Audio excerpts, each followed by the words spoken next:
S ಇವತ್ತು ನನ್ನ energy ಜಾಸ್ತಿ ಆಗಿದೆ ಯಾಕಂತ ಹೇಳಿದ್ರೆ ನನ್ನ ಎದುರೇ ಎನರ್ಜಿ ಕೂತಿದೆ. ಗಿರಗಿಡ್ನ ಹಾಕಿ ಬಿಗ್ ಬಾಸ್ OTTಗೆ ಎಂಟ್ರಿ ಕೊಟ್ಟು ಬಿಗ್ ಬಾಸ್ ಟಿವಿ ಸೀಸನ್ ಅಲ್ಲಿ ಸರ್ಕಸ್ ಮಾಡಿ ವಿನ್ ಆಗಿರುವಂತಹ ರಾಕ್ ಸ್ಟಾರ್. ಅದ್ರ ಜೊತೆಗೆ ನಗು, ಅಳು, ಬೇಸರ, ದುಃಖ, ಸೆಲೆಬ್ರೇಷನ್, ಅದರ ಜೊತೆಗೆ ಸೈಲೆನ್ಸ್ ಇದೆಲ್ಲವನ್ನ ಎಕ್ಸ್ಪ್ರೆಸ್ ಮಾಡಿದಂತಹ ಎಕ್ಸ್ಪ್ರೆಷನ್ ಕಿಂಗ್. ಅದ್ರ ಜೊತೆಗೆ ವೋಟಿಂಗ್ ಸೆಂಟರ್ ನಲ್ಲೂ ವೋಟ್ ಮಾಡದವರು ಊಟ ತೆಗೆದು ವೋಟ್ ಮಾಡುವ ಹಾಗೆ ಮಾಡಿದಂತಹ ಕಿಲಾಡಿ entertainer, Bigg Boss season 9 winner Rupesh Shetty ಅವರು ನಮ್ಮ ಜೊತೆ ಇದ್ದಾರೆ. Yes sir, welcome. Thank you so much. Thanks a lot. Yes, ನಿಮ್ಮ ನೋಡಿದ ತಕ್ಷಣ ನನಗೆ 2 ವರ್ಡ್ ನೆನಪಾಯ್ತು. ಒಂದು ವಾವ್, ಇನ್ನೊಂದು ಫೈನಲಿ ಅಂತ. ಯಾಕೆ ಗೊತ್ತುಂಟಾ, ನೀವು ಬರುವಾಗ ನಾನು ಹೊಸ ಸೀಸನ್ ಸ್ಟಾರ್ಟ್ ಆಗುತ್ತೆ ಅನ್ಕೊಂಡೆ. ಸೊ ನಾವ್ ಅಷ್ಟು ಕಾಯ್ತಾ ಇದ್ವಿ ಬರ್ತಾರೆ ಶೆಟ್ರು ಬರ್ತಾರೆ ಅಂತ. ಸೊ ಎಸ್, ನಿಮ್ಮ ಬಿಸಿ ಟೈಮ್ ನಮ್ಗೆ ಗೊತ್ತು, ಬಟ್ ಸ್ಟಿಲ್ ತಮಾಷೆ ಮಾಡಿದೆ. ನೆಗಡಿ ಸರ್ ಪ್ಲೀಸ್. ನನ್ನ ನಗು ಬರ್ತಾ ಇದೆ, ವಾಯ್ಸ್ ಬರ್ತಾ ಇಲ್ಲ. ಓಕೆ, ಸೊ ಹೇಗಿದ್ದೀರಾ? ತುಂಬಾ ಚೆನ್ನಾಗಿದೆ, ನೀವ್ ಹೇಗಿದ್ದೀರಾ? ನಾನಂತೂ ಬೊಂಬಾಟ್ ಆಗಿದ್ದೇನೆ. ಸರ್, ನಂಗೊಂದು ಪ್ರಶ್ನೆ ಇದೆ. ಇದು ಸೈಕಲಾಜಿಕಲಿ ನೀವು ಅರ್ಥ ಮಾಡ್ಕೊಂಡು ತೊಂದ್ರೆ ಇಲ್ಲ. ನೀವು ಅಲ್ಲಿ ಕೂಗುವಾಗ ನಾವ್ ಇಲ್ಲಿ ಕೂಗ್ತಾ ಇದ್ವಿ, ನೀವೇನೋ ಹೇಳಲಿಕ್ಕೆ ಟ್ರೈ ಮಾಡ್ತಿರುವಾಗ ನಾವ್ ಇಲ್ಲೇನೋ ಹೇಳ್ತಾ ಇದ್ವಿ. ನಿಮಗೇನಾದ್ರೂ ಹರ್ಟ್ ಆದ್ರೆ ನಮ್ಗೆ ಇಲ್ಲಿ ಬೇಜಾರಾಗ್ತಿತ್ತು. ನೀವ್ ಯಾವ ಟೀಮ್ ಅಲ್ಲಿ ಇದ್ದೀರಿ ಆ ಟೀಮೇ ವಿನ್ ಆಗ್ಬೇಕು ಅಂತ ಅನಿಸ್ತಿತ್ತು. ನಿಮ್ ಜೊತೆ ಕ್ಲೋಸ್ ಇರೋರು ಮಾತ್ರ ಒಳ್ಳೆಯವರು ಅಂತ ನಮ್ಗೆ ಅನಿಸ್ತಾ ಇತ್ತು. ಅದು ಹೇಗ್ ಸಾಧ್ಯ ಅಂತ. ಮೇ ಬಿ ಅಲ್ಲಿ ಅಂದ್ರೆ ಬಿಗ್ ಬಾಸ್ ಅಂತಂದ್ರೆ ಒಂದು ಆಟ, ಒಂದು ಇಮೋಷನಲ್ ಆಟ ಅದು. ಸೊ ಅಲ್ಲಿ ತಲೆ ಕೆಲವರೆಲ್ಲ ಬ್ರೈನ್ ಇಂದ ಆಡ್ತಾರೆ, ಬ್ರೈನ್ ಇಂದ ಆಡ್ದಾಗ ಎಷ್ಟು ಕನೆಕ್ಟ್ ಆಗುತ್ತೋ ಗೊತ್ತಿಲ್ಲ. ಬಟ್ ನಾನಂತೂ ನನಗೆ ಬಿಗ್ ಬಾಸ್ ಮನೆಯ ಬಗ್ಗೆ ಜಾಸ್ತಿ ಗೊತ್ತಿರ್ಲಿಲ್ಲ. ಬಿಕಾಸ್ ಬಿಗ್ ಬಾಸ್ ನಾನು ಮನೆಯಲ್ಲಿ ಹಿಂದೆಲ್ಲ ನೋಡ್ತಾ ಇದ್ದೆ, ಎಂಟರ್ಟೈನ್ಮೆಂಟ್ ವೈಸ್ ನೋಡ್ತಾ ಇದ್ದೆ. ಅಷ್ಟು ಡೀಪ್ ಆಗಿ ನನಗೆ ಗೊತ್ತಿರ್ಲಿಲ್ಲ ಅದ್ರ ಒಳಗಡೆ ಏನಾಗುತ್ತೆ, ಹೇಗಿರುತ್ತೆ. ಆ ಒಳಗಡೆ ಹೋದಾಗ ಮಾತ್ರ ಗೊತ್ತು ಒಳಗಡೆ ಎಕ್ಸಾಕ್ಟ್ಲಿ ಹೇಗ್ ಫೀಲ್ ಆಗುತ್ತೆ ಅಂತ. ಬಟ್ ನಾನು ಯಾವುದೇ ಕ್ಯಾಲ್ಕುಲೇಷನ್ ಇಂದ ಹೋಗಿಲ್ಲ ಅಥವಾ ಯಾವುದೇ ಪ್ಲಾನ್ ಮಾಡ್ಕೊಂಡು ಹೋಗಿಲ್ಲ. ನಾನು ಮನ್ಸಿಗೆ ಹೆಂಗ್ ಅನ್ಸುತ್ತೋ, ಮನ್ಸಿಗೆ ಏನ್ ಮಾಡ್ಬೇಕು ಅಂತ ಅನ್ಸುತ್ತೋ ಹಾಗ್ ಮಾಡ್ದೆ, ಮನ್ಸಿಂದ ಆಡ್ದೆ. ಮೇ ಬಿ ಆ ಮನ್ಸಿಂದ ಆಡಿದ್ದಕ್ಕೆ ಮನ್ಸುಗಳಿಗೆ ಕನೆಕ್ಟ್ ಆಯ್ತು ಅಂತ ಅನ್ಕೋತೀನಿ. ಸೊ ಹಾಗಾಗಿ ನನಗೆ ಅದ್ರ ಪರಿವೇ ಇರ್ಲಿಲ್ಲ ಹೊರಗಡೆ ಹೆಂಗ್ ಕಾಣುತ್ತೆ, ಏನ್ ಆಗ್ತಾ ಇರುತ್ತೆ. ಮನ್ಸಿಂದ ಆಡಿದ್ದಕ್ಕೆ ಒಳ್ಳೆಯ ಮನಸ್ಸುಗಳಿಗೆ ಅದು ಕನೆಕ್ಟ್ ಆಯ್ತು ಅಂತ ಅನ್ಕೋತೀನಿ ನಾನು. Very true. ಸೊ ನೀವ್ ಅಲ್ಲಿ ಹತ್ತಾಗಿಲ್ಲ, ನಾವಿಲ್ಲಿ ಹತ್ತಿದ್ದೇವೆ ಸರ್. ಯಾಕೆ ಗೊತ್ತಿಲ್ಲ ಆ ಕನೆಕ್ಷನ್ ಹೇಗಾಯ್ತು ಅಂತ. ಬಹುಶಃ ತುಳುನಾಡಿನ ಹುಡುಗ ಅಂತ ಇರ್ಬೋದು, ಅದ್ರ ಜೊತೆಗೆ ರೂಪೇಶ್ ಶೆಟ್ಟಿಯನ್ನು ಇಷ್ಟು ಹತ್ರದಲ್ಲಿ ನಾವು ನೋಡಬಹುದು ಅಂತ ಕೂಡ ನಾವು ಅನ್ಕೊಂಡಿರ್ಲಿಲ್ಲ. ನಿಮ್ಮ ಎಲ್ಲಾ ಡೈಮೆನ್ಷನ್ಸ್ ಅನ್ನ ತೋರಿಸಿದೀರಾ ನೀವು. ಅಂಡ್ ಎಲ್ಲರೂ ಹೇಳುವಾಗ ಇಲ್ಲ ಅವ್ನು ಆಕ್ಟಿಂಗ್ ಮಾಡ್ತಿದ್ದೆ, ಇಲ್ಲ ಅವ್ರು ನಿಜವಾಗ್ಲೂ ಹೋಗ್ತಾ ಇರೋದು ಅನ್ನೋದು, ನಾವು ಅದನ್ನ ಸಪೋರ್ಟ್ ಮಾಡ್ತಾ ಇದ್ವಿ. ಅಂಡ್ ಇದೆಲ್ಲದರ ನಡುವೆ ವಿನ್ನರ್ ಆಗಿದ್ದೀರಾ, ಕಂಗ್ರಾಚುಲೇಷನ್ಸ್ ಅದಕ್ಕೋಸ್ಕರ. Thank you so much. S.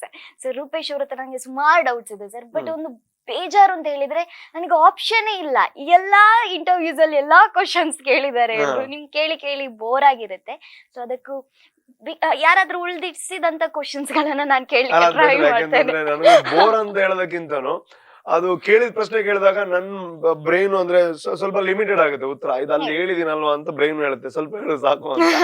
ಹೊಸ ಪ್ರಶ್ನೆಗಳಾದಾಗ ನನಗೂ ಇದೊಂದು ಹೇಳ್ಬೇಕು ಅಂತ ನಾನು ಎಕ್ಸ್ಪ್ರೆಸಿವ್ ಆಗ್ಲೂಬಹುದು. Okay, yes. ಸೊ ನಿಮ್ಮ ಹತ್ರ ನಾನು ಪ್ರಶ್ನೆ ಏನ್ ಕೇಳೋದು ಅಂತ ಹೇಳಿದ್ರೆ, ಖುಷಿ ಖಂಡಿತವಾಗ್ಲೂ ಆಗುತ್ತೆ, ವಿನ್ನರ್ಗೆ ಖುಷಿ ಆಗುತ್ತೆ, ದುಃಖ ಆಗುತ್ತೆ ಇಲ್ಲ, ಆದ್ರೆ ಎಷ್ಟು ಕಷ್ಟ ಆಗ್ತದೆ ಅಂತ. ಯಾಕಂತ ಹೇಳಿದ್ರೆ ರೂಪೇಶ್ ಶೆಟ್ಟಿ ಅವರು ಮುಂಚೆ ಹೋಸ್ಟ್, ಅದ್ರ ಜೊತೆಗೆ ಆಕ್ಟರ್. ಅವರು ಕೆಲಸ ಮಾಡ್ತಾ ಇದ್ರು, ಕರದಲ್ಲಿ ಹೋಗ್ತಾ ಇದ್ರು, ಬರ್ತಾ ಇದ್ರು, ಪೇಮೆಂಟ್ ತಗೊಳ್ತಾ ಇದ್ರು, ಅವರ ಲೈಫ್ ಮುಂದೆ ಹೋಗ್ತಾ ಇತ್ತು. ಬಟ್ ಈಗ ಬಿಗ್ ಬಾಸ್ ವಿನ್ನರ್. ಅದ್ರ ಜೊತೆಗೆ ಯಾರಾದ್ರೂ ಮೆಸೇಜ್ ಮಾಡಿದ್ರೆ ರಿಪ್ಲೈ ಮಾಡಿದ್ರೆ ಇವನ್ಗೆ ಆಟಿಟ್ಯೂಡ್ ಬಂದಿದ, ಓಕೆ ರೂಪೇಶ್ ಶೆಟ್ಟಿ ಚೇಂಜ್ ಆಗಿದ್ದಾರೆ, ಬಿಗ್ ಬಾಸ್ ಹೋದ ನಂತರ ಹಾಗೆ ಎಲ್ಲ ಚೇಂಜ್ ಆಗ್ತಾರೆ, ಈಗ ಅವ್ರು ಸೆಲೆಬ್ರಿಟಿ ಅಲ್ಲ, ಇಂಥದ್ದೆಲ್ಲ ಬರುವಂತದ್ದು ಸಾಮಾನ್ಯ, ಫ್ರೀಯಾಗಿ ಬರುತ್ತೆ ಸರ್. ಇದೆಲ್ಲ ಹೇಗ್ ಕಷ್ಟ ಆಗ್ತಿದೆ ಮ್ಯಾನೇಜ್ ಮಾಡೋದು? ಬಟ್ ಕಷ್ಟ ಅಂತೂ ಆಗ್ತಾ ಇಲ್ಲ. ಕಷ್ಟ ಅಂದ್ರೆ ಒಂದು ಈ ತರದ ಒಂದು ಲೈಫ್ ಸಿಗಬೇಕು ಅಂತಾನೆ ಬಿಗ್ ಬಾಸ್ಗೆ ಹೋಗಿರೋದು. ಅಂದ್ರೆ ಈ ತರ ಆಗುತ್ತೆ ಅಂತ ಗೊತ್ತು. ಒಂದ್ ವೇಳೆ ಗೆದ್ರೆ ಅಥವಾ ನಮ್ ಲೈಫ್ ಅಲ್ಲಿ ಏನೋ ಬದಲಾವಣೆ ಆಗ್ಬೇಕು ಅಂತಾನೆ ಬಿಗ್ ಬಾಸ್ ಮನೆಗೆ ಹೋಗುವಂತದ್ದು. ಒಂದು ಪರ್ಸನಲ್ ಬದಲಾವಣೆ, ಒಂದು ಪ್ರೊಫೆಷನಲ್ ಬದಲಾವಣೆ, ಇದೆರಡು ಆಗಬೇಕು ಅನ್ನೋ ಉದ್ದೇಶದಿಂದಾನೆ ಹೋಗುವಂತದ್ದು. ಆದ್ರೆ ಏನಾಗುತ್ತೆ ಅಂತಂದ್ರೆ ಹೊರಗ್ ಬಂದಾಗ ಒಂದ್ 150 ದಿನ ಒಳಗಡೆ ಇದ್ದಾಗ ನಿಮ್ಗೆ ಅಲ್ಲಿ ಪ್ರಪಂಚನೇ ಬೇರೆ. ಸೊ ಹೊರಗಡೆಯ ಪ್ರಪಂಚ ಒಂದ್ ಇದೆ ಅಂತಾನೆ ನಿಮ್ಗೆ ಮರ್ತು ಹೋಗುತ್ತೆ ಹೋಗ್ತಾ. ಒಳಗಡೆ ಏನ್ ನಾವೊಂದು 18 ಜನ, ಅದು ಹೋಗ್ತಾ 16 ಆಗುತ್ತೆ, 12 ಆಗುತ್ತೆ, 10 ಆಗುತ್ತೆ, ಹಿಂಗ್ ಕಡಿಮೆ ಆಗುತ್ತೆ. ಅದೇ ವರ್ಲ್ಡ್ ಅಂತ ಅನ್ಕೋತೀವಿ ನಾವು. ಬೇರೆ ಹೊರಗಡೆ ಪ್ರಪಂಚ ಇದೆ ಅಂತ ಮರ್ತು ಹೋಗ್ಬಿಡುತ್ತೆ ನಮ್ಗೆ. ಹೊರಗಡೆ ಬಂದಾಗ ಸಡನ್ ಆಗಿ ನನಗೆ OTT ಇಂದ ಇರೋದ್ರಿಂದಾಗಿ 150 ದಿನ ಅದು 150 ದಿನ ಒಂದು ದೊಡ್ಡ ಮನೆಯ ಒಳಗಡೆ ಕೆಲವು ಜನರ ಜೊತೆಗೆ ಇದ್ದಂತಹ ಒಬ್ಬ ವ್ಯಕ್ತಿ ನಾನು. ಸಡನ್ ಆಗಿ ಹೊರಗೆ ಬಂದಾಗ ಎಷ್ಟೊಂದ್ ಜನ ಮಾತಾಡೋದಕ್ಕೆ ಸಿಗ್ತಾರೆ, ಎಷ್ಟೊಂದ್ ಜನ ಪ್ರೀತಿ ತೋರಿಸ್ತಾರೆ, ಎಷ್ಟೊಂದ್ ಜನ ಫೋನ್ ಮಾಡ್ತಾರೆ, ಎಷ್ಟೊಂದ್ ಜನ ಎಲ್ಲೆಲ್ಲಿಗೋ ಕರೀತಾರೆ. ಖುಷಿ, ಡೆಫಿನೆಟ್ಲಿ ಅದು ಖುಷಿ ಇದೆ. ಬಟ್ ಈ ಫೋನ್ ಕಾಲ್ ಆಗಿರ್ಬೋದು, ಮೆಸೇಜ್ ಆಗಿರ್ಬೋದು, ನೀವೇ ಅರ್ಥ ಮಾಡ್ಕೊಳ್ಳಿ. ಅಷ್ಟೆಲ್ಲ ಫೋನ್ಗಳು ಅಟೆಂಡ್ ಮಾಡೋದಕ್ಕೆ ನಾನೆಲ್ಲೋ ಒಂದು ಸ್ಟೇಜ್ ಅಲ್ಲಿ ಇರ್ತೀನಿ. ನನ್ನ ಇವಾಗ ಇರೋಂತ ಒಂದು 1.5 ತಿಂಗಳು ನಾನೇನು ಅನ್ಕೊಂಡಿದೀನಿ, ಯಾರೆಲ್ಲ ಸಪೋರ್ಟ್ ಮಾಡಿದ್ರೆ ಅಲ್ಲೆಲ್ಲ ಫೋನ್ ಅಲ್ಲಿ ಒಬ್ರ ಹತ್ರ ಮಾತಾಡ್ಬೋದು, ಇಬ್ರ ಹತ್ರ ಮಾತಾಡ್ಬೋದು, ಎಷ್ಟು ಜನರ ಹತ್ರ ಮಾತಾಡ್ಬೋದು. ಬಟ್ ಒಂದೊಂದ್ ಕಡೆ ಹೋಗಿ ಅಲ್ಲಿ ಅವ್ರನ್ನ ಪರ್ಸನಲಿ ಮೀಟ್ ಆಗಿ ಟೈಮ್ ಸ್ಪೆಂಡ್ ಮಾಡೋಣ ಅಂತಾನೆ ನನ್ನ ಉದ್ದೇಶ ಇರೋದು. ಸೊ ಹಂಗ್ ಮಾತಾಡ್ತಾ ಇರ್ಬೇಕಾದ್ರೆ ಫೋನ್ ಕರೆಗಳು ಮಿಸ್ ಆಗ್ಲೂಬಹುದು. ಬಿಕಾಸ್ ನಾನು ಜನರ ಹತ್ರ ಫೇಸ್ ಟು ಫೇಸ್ ಹೋಗಿ ಮಾತಾಡ್ಬೇಕು ಅಂತ ತುಂಬಾ ಆಸೆ ಪಡ್ತೀನಿ. ಬಟ್ ಸ್ಟಿಲ್ ಫೋನ್ ಕರೆಗಳನ್ನ ಎಷ್ಟಾಗುತ್ತೋ ಅಷ್ಟು ರಿಸೀವ್ ಮಾಡೋದಕ್ಕೆ ಟ್ರೈ ಮಾಡ್ತೀನಿ. ಇನ್ಸ್ಟಾಗ್ರಾಮ್ ಅಲ್ಲಿ ಅಷ್ಟು ಮೆಸೇಜ್ ಮಾಡೋದಕ್ಕೆ ಟ್ರೈ ಮಾಡ್ತೀನಿ. ಬಟ್ ಎಲ್ರಿಗೂ ಆಬ್ವಿಯಸ್ಲಿ ಸ್ವಲ್ಪ ಸಮಯ ಜಾಸ್ತಿ ಹಿಡಿಯುತ್ತೆ. ಬಟ್ ನನ್ನ ಉದ್ದೇಶ ಎಲ್ಲರನ್ನ ಹೋಗಿ ಮೀಟ್ ಆಗ್ಬೇಕು ಅಂತ.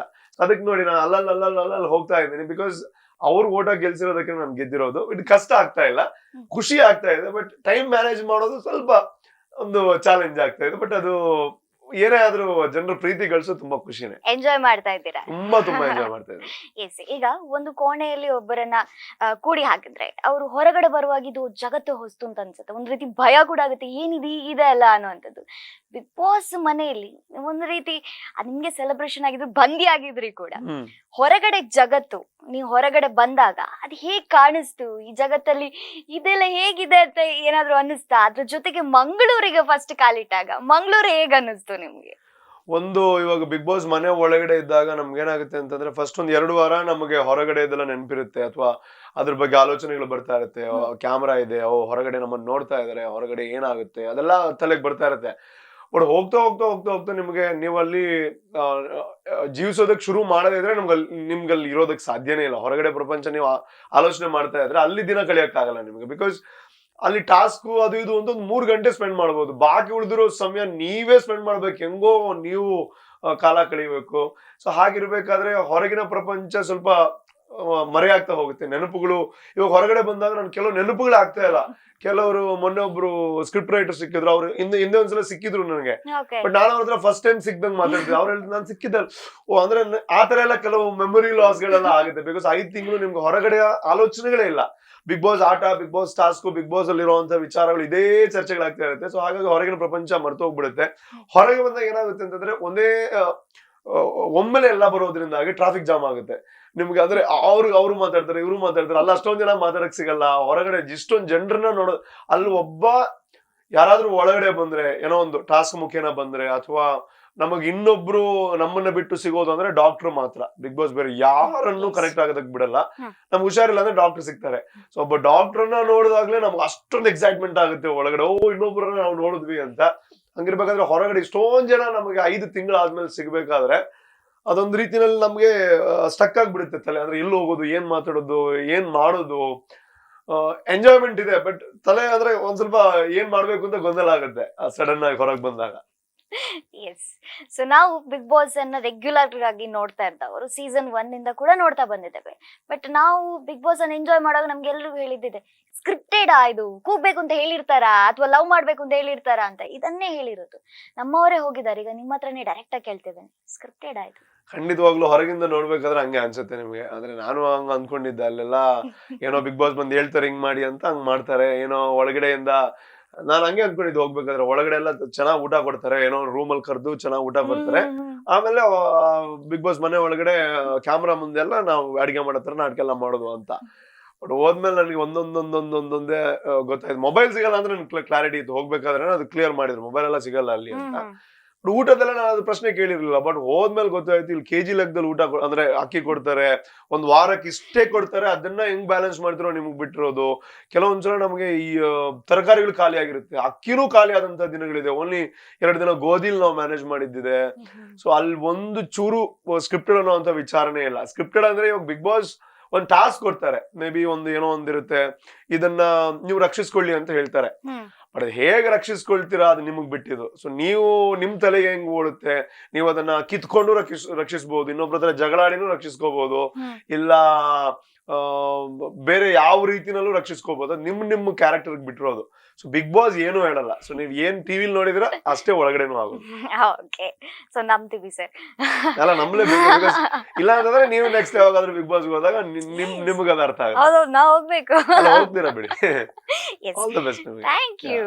ಸೊ ಈಗ ಬಿಗ್ ಬಾಸ್ ಒಂದು ಅಗ್ರಿಮೆಂಟ್ ಆಗುವಾಗ ಬಿಗ್ ಬಾಸ್ಗೆ ನೀವು ಹೋಗ್ತಾ ಇದ್ದೀರಾ ಅಂತ ಆಗ್ಬೋದು, ಒಂದು ರೀತಿ ಎಕ್ಸೈಟ್ಮೆಂಟ್ ಇರುತ್ತೆ, ಹೇಗೆ ಏನು ಅನ್ನೋದು ಇರುತ್ತೆ. ಇಲ್ಲಿ ನಾರ್ಮಲ್ ಲೈಫ್ ಲೀಡ್ ಮಾಡಿದವರು ಅಲ್ಲಿ ಹೋಗಿ ಬೇರೆ ಬೇರೆ ಖತರ್ನಾಕ್ ಕಿಲಾಡಿಗಳು ಬರ್ತಾರೆ, ಅದೆಲ್ಲವೂ ಗೊತ್ತಿರುತ್ತೆ. ಸೊ ಫಸ್ಟ್ ಅಗ್ರಿಮೆಂಟ್ಗೆ ಸೈನ್ ಹಾಕಿದಾಗ ನೀವು ಎಷ್ಟು ದಿನ ಇರ್ತೀರಿ ಅಂತ ನಿಮ್ಮ ಅಂದಾಜಿತ್ತು? ಅಂದ್ರೆ ನನಗೆ ಹಿಂದೆಯಿಂದಲೇ ಒಂದು ಇತ್ತು. ಅಂದ್ರೆ ಇವಾಗ ನಾನು ತುಳುನಾಡಿನಲ್ಲಿ ನನ್ ಸ್ವಲ್ಪ ಪರಿಚಯ ಇತ್ತು ಸಿನಿಮಾ ಎಲ್ಲ ಮಾಡೋದ್ರಿಂದಾಗಿ, ಹೋಸ್ಟ್ ಆಗಿರೋದ್ರಿಂದಾಗಿ, ಆರ್ಜೆ ಆಗಿರೋದ್ರಿಂದಾಗಿ. ಬಟ್ ಕರ್ನಾಟಕದಾದ್ಯಂತ ನಾನು ನಮ್ಮ ಒಂದು ಕೋಸ್ಟಲ್ ಬಿಟ್ಟು ಹೋದಾಗ ಯಾರಿಗೂ ಅಷ್ಟೊಂದು ಪರಿಚಯ ಇರ್ಲಿಲ್ಲ. ಬೆಂಗಳೂರಿಗೆ ಹೋದಾಗ ಯಾರಿಗೂ ಗುರುತು ಸಿಗ್ತಾ ಇರ್ಲಿಲ್ಲ.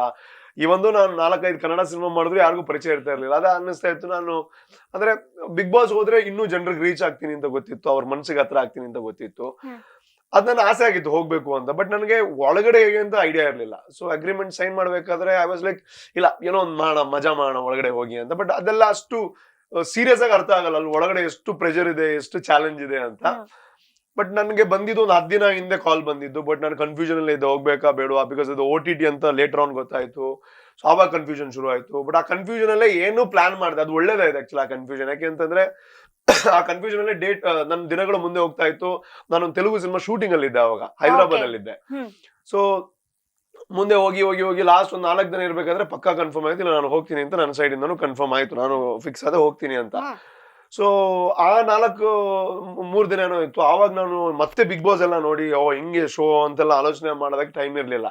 ಒಂದ್ ವೇಳೆ ನೋಡ್ತಾ ಇದ್ರು ನಾನು ಕನ್ಫ್ಯೂಸ್ ಆಗ್ತಾ ಇದ್ದೆ. ಅಂದ್ರೆ 2-3 ದಿನದಲ್ಲಿ ನೀವು ಬಟ್ಟೆ ಎಲ್ಲ ಪರ್ಚೇಸ್ ಮಾಡ್ಬೇಕು, ಎಲ್ಲ ಒಳಗೆ ಹೋಗೋದಕ್ಕೆ ಏನೆಲ್ಲ ಐಟಮ್ ಬೇಕು ಅದೆಲ್ಲ ತಗೋಬೇಕು, ಅದಕ್ಕೆ ಟೈಮ್ ಇರ್ಲಿಲ್ಲ ನನಗೆ. ಅಂಡ್ ನನ್ನ ಇಲ್ಲಿರುವಂತಹ ಕೆಲಸಗಳನ್ನ ಮ್ಯಾನೇಜ್ ಮಾಡಿ ಹೋಗ್ಬೇಕಾಗಿತ್ತು. ಬಿಗ್ ಬಾಸ್ ನೋಡೋಂತ ಸಮಯ ಸಿಕ್ಕಿರ್ಲಿಲ್ಲ.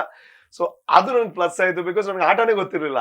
ಆಟ ಗೊತ್ತಿಲ್ಲದೆ ಇರೋದ್ರಿಂದಾಗಿ ನನಗೇನ್ ಅನ್ಸುತ್ತೋ ಅದನ್ನ ಮಾಡ್ತಾ ಹೋದೆ ನಾನು.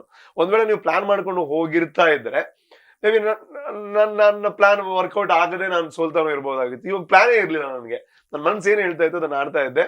ಓವರಾಲ್ ಆಗಿ ಹೋಗ್ಬೇಕಾದ್ರೆ ಅಷ್ಟು ಕಷ್ಟ ಅಂತ ಅನ್ಕೊಂಡಿರ್ಲಿಲ್ಲ ನಾನು. ಬಟ್ ಹೋದ್ಮೇಲಂತೂ ಸಖತ್ ಚಾಲೆಂಜಿಂಗ್ ಆಯ್ತು ಒಳಗಡೆ. ನೀವು ಪ್ಲಾನ್ ಮಾಡ್ಲಿಲ್ಲ ಅಂತ ಹೇಳಿದ್ರೆ, ನೀವು ಒಳಗಡೆ ಇದ್ದಾಗ ಪ್ಲಾನ್ ಮಾಡ್ಲಿಲ್ಲ ಅಂತ, ಬಟ್ ಪ್ಲಾನ್ ಮಾಡಿ ನಿಮ್ಮನ್ನ ಹೆಚ್ಚು ಪ್ರಮೋಟ್ ಮಾಡಿದ್ದು ನಿಮ್ಮ ಫ್ರೆಂಡ್ಸ್ ಅಂಡ್ ಫ್ಯಾಮಿಲಿ. ಸೊ ಅದನ್ನ ನಾವು ಹತ್ರದಿಂದ ನೋಡಿದ್ದೇವೆ. ಯಾಕಂತ ಹೇಳಿದ್ರೆ ನಿಮ್ಮ ಫ್ರೆಂಡ್ಸ್ ನಿಮ್ಮ ಒಂದೊಂದು ಸಣ್ಣ ಸಣ್ಣ ಪೋಸ್ಟ್ ಅನ್ನ ಹಾಕ್ತಾ ಇದ್ರು. ಅದ್ರ ಜೊತೆಗೆ ನಿಮಗೆ ಏನ್ ಬೇಕು ಅಥವಾ ಟ್ರೆಂಡಿಂಗ್ ಅದು ಕೂಡ ಟ್ವಿಟರ್ ಅಲ್ಲಿ ಇರ್ಬೋದು, ಎಲ್ಲ ಕಡೆ ನಿಮ್ಮ ಫ್ರೆಂಡ್ಸ್ ಅಂಡ್ ಫ್ಯಾಮಿಲಿ ನಿಮ್ಮ ಗೆಲುವಿಗೆ ಮುಖ್ಯ ಕಾರಣ ಅವರು ಅಂತ ಹೇಳಿದ್ರೆ ತಪ್ಪಾಗ್ಲಿಕ್ಕಿಲ್ಲ. ನಿಮ್ಮ ಫ್ರೆಂಡ್ಸ್ ಅಂಡ್ ಫ್ಯಾಮಿಲಿಗೆ ಏನ್ ಹೇಳ್ತೀರಾ? ಖಂಡಿತ ನನ್ನ ಸ್ಟ್ರೆಂತೆ ನನ್ನ ಫ್ರೆಂಡ್ಸ್ ಆಗಿರ್ಬೋದು, ಫ್ಯಾಮಿಲಿ ಆಗಿರ್ಬೋದು. ನನಗೆ ಹೋಗ್ಬೇಕಾದ್ರೆ ನಾನು ನನ್ನ ಫ್ರೆಂಡ್ಸ್ ಹೇಳಿದ್ದೆ, ಏನಿಲ್ಲ ಒಂದ್ ಸ್ವಲ್ಪ ಹೋಟೆಲ್ಲ ಮಾಡಿ ಆಯ್ತಾ ನೀವೆಲ್ಲ ಫ್ರೀ ಆಗಿದ್ದೀರಿ ಅಂತ, ಅಂಡ್ ಎಲ್ಲರಿಗೂ ಹೇಳಿ ಅಂತ ಹೇಳಿದ್ದೆ. ಅಂಡ್ ನಿಮ್ ಸ್ಪಂದನ ಚಾನಲ್ ಕೂಡ ಪಾಪ ತುಂಬಾ ನೀವು ಸಪೋರ್ಟ್ ಮಾಡಿದ್ರ, ಅಂದ್ರೆ ಕರಾವಳಿ ಅವನು ಅಂತ ನೀವು ಸಪೋರ್ಟ್ ಮಾಡಿದ್ರ, ತುಳುನಾಡಿನವನು ಅಂತ. ನನ್ ಬಂದ ಮೇಲೆ ಗೊತ್ತಾಯ್ತು ಇವ್ರು ಇಷ್ಟೊಂದೆಲ್ಲ ಇಲ್ಲಿ ಸಪೋರ್ಟ್ ಮಾಡಿದ್ದಾರೆ. ನನ್ನ ಫ್ರೆಂಡ್ಸ್ ನನ್ನ ಫ್ಯಾಮಿಲಿ ಏನ್ ಮಾಡ್ಬೋದು, ಅವರು ಬರೋಂತಹ ಕಂಟೆಂಟ್ ಗಳನ್ನ ನನ್ನ ಪೇಜ್ ಅಲ್ಲಿ ಹಾಕ್ಬೋದು, ಇಲ್ಲ ಅಂತಂದ್ರೆ ವಾಟ್ಸಪ್ ಅಲ್ಲಿ ಕಳಿಸ್ಬೋದು. ಅವ್ರ ಎಫರ್ಟ್ ಡೆಫಿನೆಟ್ಲಿ ತುಂಬಾ ಇದೆ. ಆತರ ಅವ್ರು ಮಾಡಿದಕ್ಕೆ ನಮ್ಮ ಅಟ್ ಲೀಸ್ಟ್ ಕ್ಲೋಸ್ ಸರ್ಕಲ್ಗೆ ಗೊತ್ತಾಯ್ತು ನಾನು ಹಿಂಗ್ ಹೋಗಿದ್ದೀನಿ, ಈ ತರ ಎಲ್ಲ ಸಪೋರ್ಟ್ ಬೇಕು ಅಂತ. ಬಟ್ ಅದ್ರ ಮುಖೇನ ಇಡೀ ಕರ್ನಾಟಕದ ಸಪೋರ್ಟ್ ಸಿಗೋ ತರ ಆಯ್ತು. ಸೊ ಫ್ರೆಂಡ್ಸ್ ಅಂಡ್ ಫ್ಯಾಮಿಲಿ ಅವರು ಅದು ಏನಂತಾರೆ, ಅವ್ರಿಗೆ ನಾನು ಥ್ಯಾಂಕ್ಸ್ ಹೇಳ್ಬೇಕಾಗಿಲ್ಲ, ಬಿಕಾಸ್ ಅವ್ರದ್ದು ನಂದು ಸಂಬಂಧ ಹಂಗಿರೋವಂಥದ್ದು. ನನ್ನ ಫ್ರೆಂಡ್ಸು ಅವ್ರನ್ನ ಬಿಟ್ಟು ನಾನಿರಲ್ಲ, ನನ್ನ ಬಿಟ್ಟು ಅವ್ರಿರಲ್ಲ. ಅಂಡ್ ಅವ್ರು ಇಲ್ಲದೆ ನಾನಿಲ್ಲ, ಬಿಕಾಸ್ ನಾನು ಏನೇ ಆಗಿದ್ರು ನಂದೊಂದು ಸಣ್ಣ ಫ್ರೆಂಡ್ಸ್ ಟೀಮ್ ಇದೆ. ಸೊ ಅವರೇ ಯಾವಾಗ್ಲೂ ನನ್ನ ಜೊತೆ ಇರೋದು. ಅಂಡ್ ಫ್ಯಾಮಿಲಿನೂ ಯಾವಾಗ್ಲೂ ಸಪೋರ್ಟಿವ್ ಆಗಿರ್ತಾರೆ. ಸೊ ಥ್ಯಾಂಕ್ಸ್ ಹೇಳಿದ್ರೆ ಕಡಿಮೆ ಆಗುತ್ತೆ, ಅದೊಂದು ಜಸ್ಟ್ ಪದ ಆಗುತ್ತೆ. ಬಟ್ ಆ ಪ್ರೀತಿ ಯಾವತ್ತು ಮನಸ್ಸಲ್ಲಿದೆ ನನ್ನದು. ಎಸ್, ಇದೊಂದು ತುಂಬಾ ಕಾನ್ಫಿಡೆನ್ಷಿಯಲ್ ಕ್ವಶನ್ ಸರ್. ಇದು ಕಾನ್ಫಿಡೆನ್ಷಿಯಲ್ ಅಂತ ಹೇಳಿ ನೀವು ಕ್ಯಾಮರಾ ಮುಂದೆ ಅಂದ್ರೆ ಅದನ್ನ ನಾನು ಕಟ್ ಮಾಡ್ತೇನೆ, ಹಾಗಾಗಿ ಕೇಳ್ತಾ ಇದ್ದೇನೆ. ಸೊ ಇಷ್ಟು ಓಟ್ ಬಂದಿದಲ್ಲ ಸರ್, ಕೆಲವರಿಗೆ ತುಂಬಾ ಉದಾಸೀನ ಈ ಊಟ ಡೌನ್ಲೋಡ್ ಮಾಡ್ಲಿಕ್ಕೆ. ಸ್ಟೋರೇಜ್ ಹೋಗುತ್ತೆ ನಂದು, ನಂಗೆ ಬೇರೆ ಏನೋ ನೋಡ್ಬೇಕು, ನಂಗೆ ಗ್ಯಾಲರಿ ಫುಲ್ ಆಗುತ್ತೆ, ಅದೆಲ್ಲ ಪ್ರಾಬ್ಲಮ್ ಇರುತ್ತೆ ಸರ್. ಅದ್ರ ನಡುವೆ ಬೇರೆಲ್ಲ ಡಿಲೀಟ್ ಮಾಡಿ ಊಟ ಡೌನ್ಲೋಡ್ ಮಾಡಿದ್ದಾರೆ 100 times. ಬೇರೆ ಎಲ್ಲೂ ವೋಟ್ ಮಾಡೋದವ್ರು ವೋಟ್ ಮಾಡಿದ್ದಾರೆ. ಕೆಲವರು ಆಕ್ಚುಲಿ ಬೇರೆ ಯಾರಿಗೂ ಓಟೇ ಮಾಡ್ಲಿಲ್ಲ, MLS ಗೆಲ್ಲ ಓಟೇ ಮಾಡಿಲ್ಲ, ನಿಮ್ಗೆ ವೋಟ್ ಮಾಡಿದ್ದಾರೆ. ಇಷ್ಟೆಲ್ಲ ವೋಟ್ ಬಂದಿದೆ ಅಲ್ಲ ಸರ್, ನೀವು ಎಲೆಕ್ಷನ್ ಏನಾದ್ರು ನಿಲ್ತೀರಾ ಅಂತ? ಮೊನ್ನೆ ಯಾರೋ ಹೇಳಿದ್ರು ನನಗೆ, ಅಂದ್ರೆ ನಾನು ಓದಿದ್ದು ಅಂದ್ರೆ ಎಲ್ಲೋ ಅಂದ್ರೆ 2,06,00,000 ವೋಟ್ ಅಲ್ಲಿ ನಿಯರ್ಲಿ 1 crore ವೋಟ್, ಅಂದ್ರೆ 19 lakhs ಪ್ಲಸ್ ನನಗ್ ಬಿದ್ದಿದೆ ಅಂತ ಯಾರೋ ಒಬ್ರು ಹೇಳಿದ್ರು. ಸೊ ವೋಟಿಗೆ ನಿಂತ್ರೆ ಡೆಫಿನೆಟ್ಲಿ ವಿನ್ ಆಗ್ಬೋದು ಒಂದು MLA ಎಲೆಕ್ಷನ್ಗೆಲ್ಲ ನಿಂತ್ರೆ ಅಂತ. ಬಟ್ ಅಂತ ಪ್ಲಾನ್ ಯಾವ್ದಿಲ್ಲ. ನನಗೆ ಪಾಲಿಟಿಕ್ಸ್ಗೆ ಹೋಗೋ ಯಾವ ಇಂಟ್ರೆಸ್ಟು ಇಲ್ಲ ಸದ್ಯಕ್ಕೆ. ಇವಾಗ ಸಿನಿಮಾ ಮಾಡ್ಬೇಕು, ಒಳ್ಳೆ ಕೆಲಸಗಳು ಮಾಡ್ಬೇಕು, ಅಷ್ಟು ವೋಟ್. ಅದೊಂದು ಎಫರ್ಟ್. ಇವಾಗ ಟಿವಿನಲ್ಲಿ ಬಿಗ್ ಬಾಸ್ ನೋಡೋದು ಒಂದು ಎಂಟರ್ಟೈನ್ಮೆಂಟ್ ಅಂತ ತಗೋಬಹುದು. ಬೇಕು ಅಂತಂದ್ರೆ ಓಕೆ, ನನ್ನನ್ನು ನೋಡಿ ಇಷ್ಟ ಪಡ್ಬೋದು, ಅದು ಓಕೆ. ಬಟ್ ಅದಕ್ಕಿಂತ ಆಚೆಗೆ ಇಷ್ಟು ಲಕ್ಷ ಜನ ಮೊಬೈಲ್ ತಗೊಂಡು ವೋಟ್ನ ಡೌನ್ಲೋಡ್ ಮಾಡಿ ಅದರಲ್ಲಿ ಹೋಗಿ ವೋಟ್ ಮಾಡ್ಬೇಕು, ಅದು 99 ವೋಟ್ ಆಗ್ಬೋದು ಅಂತ ಇತ್ತಂತೆ. ಸೊ ಅಷ್ಟೊಂದೆಲ್ಲ ಆಗ್ಬೇಕು ಅಂತಂದ್ರೆ ಅದು ಕೇವಲ ಪ್ರೀತಿ ಆಗಿರಲ್ಲ, ಪ್ರೀತಿಯ ಜೊತೆ ಒಂದು ಎಫರ್ಟ್ ಇರುತ್ತೆ ಅವ್ರದ್ದು. ಹೆಂಗಾದ್ರೂ ಇವ್ನು ಗೆಲ್ಬೇಕು ಅಂತ ಅವ್ರು ಹಾಕುವಂತ ಎಫರ್ಟ್. ಸೊ ನಾವ್ ವೇಸ್ಟ್ ಮಾಡಿದೀವಿ. ನಾವು ಇವಾಗ ಬೇರೆ ಬಿಗ್ ಬಾಸ್ ಸೀಸನ್ ಅಲ್ಲಿ ನೋಡಿದಾಗ ಕೆಲವು ಟೈಮ್ ಅಷ್ಟೇ ಮಾಡಿರೋದು, ಅಷ್ಟೇನು ಹಠ ಹಿಡಿದು ಯಾರಿಗೂ ವೋಟ್ ಹಾಕಿಲ್ಲ. ಹಾಕಿದೀವಿ, ಇಲ್ಲ ಅಂತಲ್ಲ, ಎಂಡ್ ಹಾಕಿದೀವಿ ನಮ್ಗೆ ಯಾರು ಫೇವ್ರೇಟ್ ಇದ್ದಾರೆ ಅವ್ರಿಗೆ. ಬಟ್ ಇಷ್ಟೆಲ್ಲ ಪ್ರೀತಿ ಅವ್ರು ತೋರಿಸ್ತಾರೆ ಅಂತಂದ್ರೆ ನಾನೇನು ಮಾಡಿಲ್ಲ, ನಾನು ಒಳಗಡೆ ನನ್ನ ಆಟ ಆಡ್ತಾ ಇದ್ದೆ ಅಷ್ಟೇ. ಬಟ್ ಈ ಪ್ರೀತಿ ಅವ್ರು ತೋರಿಸ್ತಾ ಇದ್ದಾರೆ ಅಂತಂದ್ರೆ ಅದಕ್ಕೆ ನಾನು ಆಭಾರಿ, ಯಾವತ್ತೂ ಚಿರಋಣಿ. ಅಂಡ್ ಅವರ ಪ್ರೀತಿಯಿಂದಾನೇ ಇವಾಗ ಇಲ್ಲಿ ಬಂದು ಕೂರೋ ಅಂತ ಅವಕಾಶ, ಅಥವಾ ಆ ಟೈಟಲ್ ವಿನ್ ಆಗುವಂತ ಅವಕಾಶ, ಆ ಕಪ್ಪೆತ್ತುವಂತ ಅವಕಾಶ, ಅಷ್ಟು ವಾರಗಳಲ್ಲಿ ಇರುವಂತ ಅವಕಾಶ. ಸೊ ಅದೆಲ್ಲ ನಾನ್ ಗೆದ್ದಿರೋದಲ್ಲ, ಅವ್ರು ಗೆದ್ದಿರೋದು, ಅವ್ರು ಗೆಲ್ಸಿರೋದು. Very nice. So Bigg Boss season ಪೂರ್ತಿ ನೀವು ನಮ್ಗೆ ಎಂಟರ್ಟೈನ್ ಮಾಡಿದ್ದೀರಾ. ಎಂಟರ್ಟೈನಿಂಗ್ ಸ್ಟಾರ್ ಅಂತ ಹೇಳಿದ್ರು ತಪ್ಪಾಗ್ಲಿಲ್ಲ, ಅಷ್ಟು ಎಂಟರ್ಟೈನ್ ಮಾಡಿದ್ದೀರಾ. ಸೊ ರೂಪೇಶ್ ಯಾಕೆ ವಿನ್ ಆದ್ರು ಅಂತ ಹೇಳಿದ್ರೆ one of the main reason entertain ಮಾಡಿದ್ದಾರೆ ಅನ್ನೋಂಥದ್ದು. ನಾನು ಒಂದ್ ಸಣ್ಣ ಟಾಸ್ಕ್ ಕೊಡ್ತೇನೆ ಸರ್, ನಾನು ಬಿಗ್ ಬಾಸ್ ಅಂತ ಅನ್ಕೊಂಡು ಟಾಸ್ಕ್ ಮಾಡ್ತೀರಾ? ಓಕೆ. ಸೊ ಈಗ ಲಕ್ಸುರಿ ಬಜೆಟ್ ಏನಾದ್ರು ಇದೆಯಾ? ತಿಂಡಿ ಗಿಂಡಿ ಎಲ್ಲ ಕೊಡೋದಲ್ಲ? ಟಿಕಾ ಗ್ಯಾರೇಜ್ ಇದೆ ಸರ್, ಹೋಗೋಣ. ಓಕೆ. ಸೊ ಈಗ ಬಿಗ್ ಬಾಸ್ ಅಲ್ಲಿ ನೀವು ವಿನ್ ಆದ್ರಿ, ಒಳ್ಳೆ ಸ್ಪೀಚ್ ಕೊಟ್ರಿ ಸರ್. ಹೆಂಗೆ ಅಂತ ಹೇಳಿದ್ರೆ ಹಿಂಗ್ ಹಿಂಗ್ ಹಿಂಗ್ ಬಂತು, ಕರಾವಳಿ ಜನ ನಂದೆಲ್ಲ ಜನ, ಆ ಸ್ಪೀಚ್ ವೆರಿ ಎಕ್ಸೈಟೆಡ್. ಸೊ ನಿಮ್ಮ ಎಕ್ಸೈಟ್ಮೆಂಟ್ ಕಾಣಿಸ್ತಾ ಇತ್ತು. ನನಗೆ ಈಗ ಒಂದು ಚಾಲೆಂಜ್ ಕೊಡ್ತೇನೆ. ನೀವು ಬಿಗ್ ಬಾಸ್ಗೆ ಹೋದಾಗ ಇಲ್ಲಿರುವಂತ ತುಳುನಾಡಿನ ಸ್ಟಾರ್ಸ್ ಫುಲ್ ಖುಷಿ ಆಗ್ಬಿಟ್ಟು ರೂಪೇಶ್ ಶೆಟ್ಟಿ ನಮ್ಮ ಬಿಗ್ ಬಾಸ್ ಅಲ್ಲಿ ಇದ್ದಾರೆ, ಅವ್ರಿಗೆ ಒಳ್ಳೇದಾಗ್ಲಿ, ಎಷ್ಟು ಜನ ನಿಮ್ ಬಗ್ಗೆ ಮಾತಾಡಿದ್ದಾರೆ. ಸೊ ಅವರು ಬಿಗ್ ಬಾಸ್ಗೆ ಹೋಗ್ತಾ ಇದ್ರೆ, ಬಿಗ್ ಬಾಸ್ ಅಲ್ಲಿ ವಿನ್ ಆಗ್ತಾ ಇದ್ರೆ ಹೇಗೆ ರಿಯಾಕ್ಟ್ ಮಾಡ್ತಾ ಇದ್ರು ಅಂತ, ಯಾಕಂತ ಹೇಳಿದ್ರೆ ಎಲ್ಲ ಸ್ಟಾರ್ಸ್ ಗಳನ್ನ ಹತ್ರದಿಂದ ನೋಡಿದ್ದೀರಾ. ಸೊ ಅವರ ರಿಯಾಕ್ಷನ್ ಹೇಗಿರ್ತಿದ್ದು, ಅವರು ವಿನ್ ಆಗ್ತಿದ್ರೆ ಅಂತ ಮಾಡಿ ತೋರಿಸಬಹುದಾ? ಆದ್ರೆ ನಾನು ಇಮಿಡಿಯೇಟ್ ಮಾಡಕ್ ಮಿಮಿಕ್ರಿ ಎಲ್ಲ ಇಲ್ಲ ಇಲ್ಲ, ಅವ್ರು ಏನ್ ಮಾತಾಡ್ತಾರೆ, ಏನ್ ಮಾತಾಡ್ಬೋದು ಅನ್ನೋದನ್ನ ಅಂದ್ರೆ ನಾನ್ ಬೇಕಾದ್ರೆ ಪಡೀಲ್ ಅವ್ರದ್ದು ಮಾಡ್ಬೋದು. ಬಿಕಾಸ್ ಅವ್ರು ಸ್ವಲ್ಪ ಕೆಲವೊಂದ್ಸಲ ಇಮಿಡಿಯೇಟ್ ಮಾಡ್ತಾ ಇದ್ದೀವಿ. ಇವಾಗ 180 ದಿನ ಆಗ್ತಾ ಬಂತು, ನಾನು ಅದೆಲ್ಲ ಮಾಡಿದೆ. ಐ ಟ್ರೈ ಟು ಅವ್ರ ಹಿಂಗ್ ಮಾಡ್ತಾರೆ ಪಡೀಲ್ ಅವರು. ಅವ್ರ ವಾಯ್ಸ್ ಬರಲ್ಲ ನನಗೆ. Sudeep sir thank you so much ಹಂಗ ಹೇಳ್ಬೋದಿತ್ತು. ಆಮೇಲೆ ಬೋಧಣ್ಣ ಆದ್ರೆ ರಮೇಶ್ ಯಾರು ವಿನ್ಯ ಬಿಗ್ ಬಾಸ್ ವಿನ್ನ ಯಾರು ವಿನ್ನ ಟೈಟಲ್ ವಿನ್ನ ಇದೆ ಹೇಳ್ಬೋದು. ಸೊ ನಾನ್ ಎಕ್ಸ್ಪೆಕ್ಟ್ ಮಾಡಿರ್ಲಿಲ್ಲ. ನಮ್ಗೆ ಆಗಲ್ಲ, ಬಿಕಾಸ್ ಅವ್ರದ್ದು ಯೂನಿಕ್ ವಾಯ್ಸ್ ಅವ್ರ ಮುಖದಲ್ಲೇ ಸರ್, ಮುಖದಲ್ಲೇ ಸ್ಪೀಚ್ ಮಾಡ್ತಾರೆ ಅವರು. ಓಕೆ. ಸೊ ಈಗ ನಿಮ್ಮ ಜೊತೆ ರಾಕೇಶ್ ಅವರು ಇದ್ರು, ಅವರು ತುಂಬಾ ಚೆನ್ನಾಗಿ ಮಾತಾಡಿದ್ರು, ಕಂಗ್ರಾಚುಲೇಟ್ ಮಾಡಿದ್ರು. ಗುರೂಜಿ ವಿನ್ ಆಗ್ತಿದ್ರೆ ನಿಮ್ಮ ಫೇವ್ರೇಟ್, ನನ್ನ ಫೇವ್ರೇಟ್ ಅವರು ವಿನ್ ಆಗ್ತಿದ್ರೆ ಹೇಗ್ ಮಾತಾಡ್ತಾ ಇದ್ರು? ಗುರೂಜಿ ವಿನ್ ಆಗ್ತಾ ಇದ್ರೆ ಡೆಫಿನೆಟ್ಲಿ, ನಾನು ವಿನ್ ಆಗದೆ ಇರ್ತಾ ಇದ್ರು ನನಗೆ ಖುಷಿ ಆಗ್ತಾ ಇದೆ. ಬಿಕಾಸ್ ಅವರೊಂದು ಸ್ವೀಟ್ ಸೋಲ್. ಅವ್ರನ್ನ ಯಾವತ್ತೂ ಅಲ್ಲಿ ತಮಾಷೆ ಮಾಡ್ತಾ ಇದ್ರು, ಅವ್ರು ಒಂಥರ ಮಾತಾಡೋದು. ಅವರು ವಿನ್ ಆಗ್ತಾ ಇದ್ರೆ ಬಹುಶಃ ಅವ್ರು ಹಿಂಗೆಲ್ಲ ಮಾಡ್ತಾ ಇದ್ರು, ಓಂ ಬ್ರಹ್ಮದೇವ ಜೈ ಭದ್ರಕಾಳಿ, ಇದು ನನ್ಗೆ ವೋಟ್ ಹಾಕ್ದಂತ ಎಲ್ಲರಿಗೂ ನಮಸ್ಕಾರ, ಮತ್ತೆ ಇದು ನಾನ್ ಗೆದ್ದಿದ್ದಲ್ಲ, ಇದು ಬ್ರಹ್ಮ ಗೆದ್ದಿದ್ದು, ಬ್ರಹ್ಮ ಗೆಲ್ಸಿದ್ದು, ಅದು ಸುದೀಪ್ ಸರ್ಗೆ ಥ್ಯಾಂಕ್ ಯು, ಸುದೀಪ್ ಸರ್ ಅಭಿಮಾನಿಗಳಿಗೆ ಥ್ಯಾಂಕ್ ಯು. ಬ್ರಹ್ಮ ಬಂದು ಹೇಳಿದ್ರು ನೀನೇ ವಿನ್ ಆಗ್ತೀಯ ಅಂತ. ನನ್ಗೆ ಮೊನ್ನೆನೆ ಗೊತ್ತಿತ್ತು, ಬರ್ಬೇಕಾದ್ರೇನೆ ಗೊತ್ತಿತ್ತು. ಆದ್ರೂ ನಾನು ಯಾರಿಗೂ ಗೊತ್ತಾಗದ್ ಬೇಡ ಅಂತ ನನ್ಗೆ ಗೊತ್ತಿಲ್ಲ ಅಂತ ಹೇಳಿದ್ದು. ಸೊ ನಾನು ಬರ್ಬೇಕಾದ್ರೆ ನಾನು ವಿನ್ನರ್ ಅಂತ ಗೊತ್ತು. ಬ್ರಹ್ಮನ್ಗೆ ಥ್ಯಾಂಕ್ ಯು ಅಷ್ಟೇ. Very nice. ಸೊ ಇಷ್ಟೆಲ್ಲ ಆದ ನಂತರ ನಿಮ್ಮ ಫ್ರೆಂಡ್ ಅನ್ಬಿಟ್ರೆ ಬೇಜಾರಾಗುತ್ತಲ್ಲ ಸರ್, ಸಾನಿಯಾ ಅವ್ರ ತರ? ಅಲ್ಲ, ನಾನು ಫಸ್ಟ್ ಆಫ್ ಆಲ್ ನಾನು ಮಿಮಿಕ್ರಿ ಇದೆ ಸರ್, ನೋಡಿ ಹೊರಗಡೆ ಬರ್ತಾರೆ. ಅವ್ರ ಒಂದು ಬಾಡಿ ಲ್ಯಾಂಗ್ವೇಜ್ ಅಷ್ಟೇ. ಸಾನಿಯಾ ವಿನ್ ಆಗಿರ್ತಿದ್ರೆ ಅವ್ಳದ್ ಹೆಂಗ್ ನಾನು ಇಮಿಟೇಟ್ ಮಾಡ್ಲಿ? ಅವ್ಳು ಮೋಸ್ಟ್ಲಿ ಮಾತಾಡ್ತಾ ಇದ್ರು, ಅವರು ಹಿಂಗ್ ಹೇಳ್ಬೋದಾಗಿತ್ತು. Sir thank you so much sir, ತುಂಬಾ ಖುಷಿ ಆಯ್ತು ವಿನ್ ಆಗಿದ್ದಕ್ಕೆ. ನಾನ್ ವಿನ್ ಆದೆ ಅಂತ ತುಂಬಾ ಅದನ್ನ ತಲೆಲೂ ಇಟ್ಕೊಳಲ್ಲ, ಅಂದ್ರೆ ತುಂಬಾ ನಾನು ಅದನ್ನ ಸೆಲೆಬ್ರೇಟ್ ಮಾಡಲ್ಲ. ಬಟ್ ನನಗೆ ತುಂಬಾ ಖುಷಿ ಇದೆ ಸರ್. ಅಂಡ್ ಈ ಮನೇಲಿರುವಂತಹ ಎಲ್ಲರೂ ನನಗೆ ಸಪೋರ್ಟ್ ಮಾಡಿದಕ್ಕೆ ವಿನ್ ಆಗೋದಕ್ಕೆ ಸಾಧ್ಯ ಆಯ್ತು. ಈ ನೇಚರ್ ಸಪೋರ್ಟ್ ಮಾಡಿದಕ್ಕೆ ನಾನು ವಿನ್ ಆದೆ. ಅಂಡ್ ಸ್ಪೆಷಲಿ ರೂಪೇಶ್ ಶೆಟ್ಟಿಗೆ ಹಾಗೂ ಸುದೀಪ್ ಸರ್ಗೆ ಥ್ಯಾಂಕ್ ಯು, ಹಾಗೂ ಗುರೂಜಿ ಅವ್ರಿಗೆ ಥ್ಯಾಂಕ್ ಯು. ಇಷ್ಟೆಲ್ಲ ಹೇಳ್ಬೋದಾಗಿದೆ. ಸೂಪರ್ ರೂಪಿ.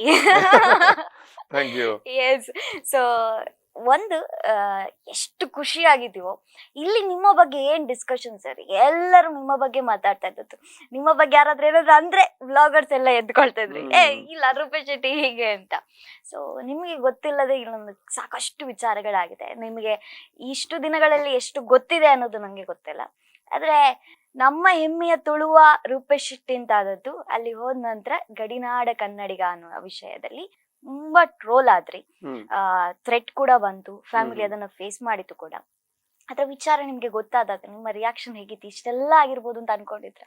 ಇಲ್ಲ, ಎಸ್ಪೆಷಲಿ ನಾನು ಹೊರಗೆ ಬಂದಾಗ ನಾನು ನನ್ನ ಯಾರ ಫ್ರೆಂಡ್ಸ್ಗೆಲ್ಲ ಏನ್ ಹೇಳಿದೆ ಅಂದ್ರೆ, ನನಗೆ ನೆಗೆಟಿವ್ ಹೇಳ್ಬೇಡಿ, ಪಾಸಿಟಿವ್ ಹೇಳ್ಬೇಡಿ. ಬಿಕಾಸ್ ನನಗೆ ಇವಾಗ ನಾನೊಂದು ಜೆನ್ಯೂನ್ ಆಗಿ ಹೊರಗೆ ಏನ್ ನನ್ಗೆ ಒಳಗಡೆ ಒಂದು ಗೆದ್ದಿರೋ ಖುಷಿ ಇದೆ, ಅದನ್ನ ಸೆಲೆಬ್ರೇಟ್ ಮಾಡಬೇಕು.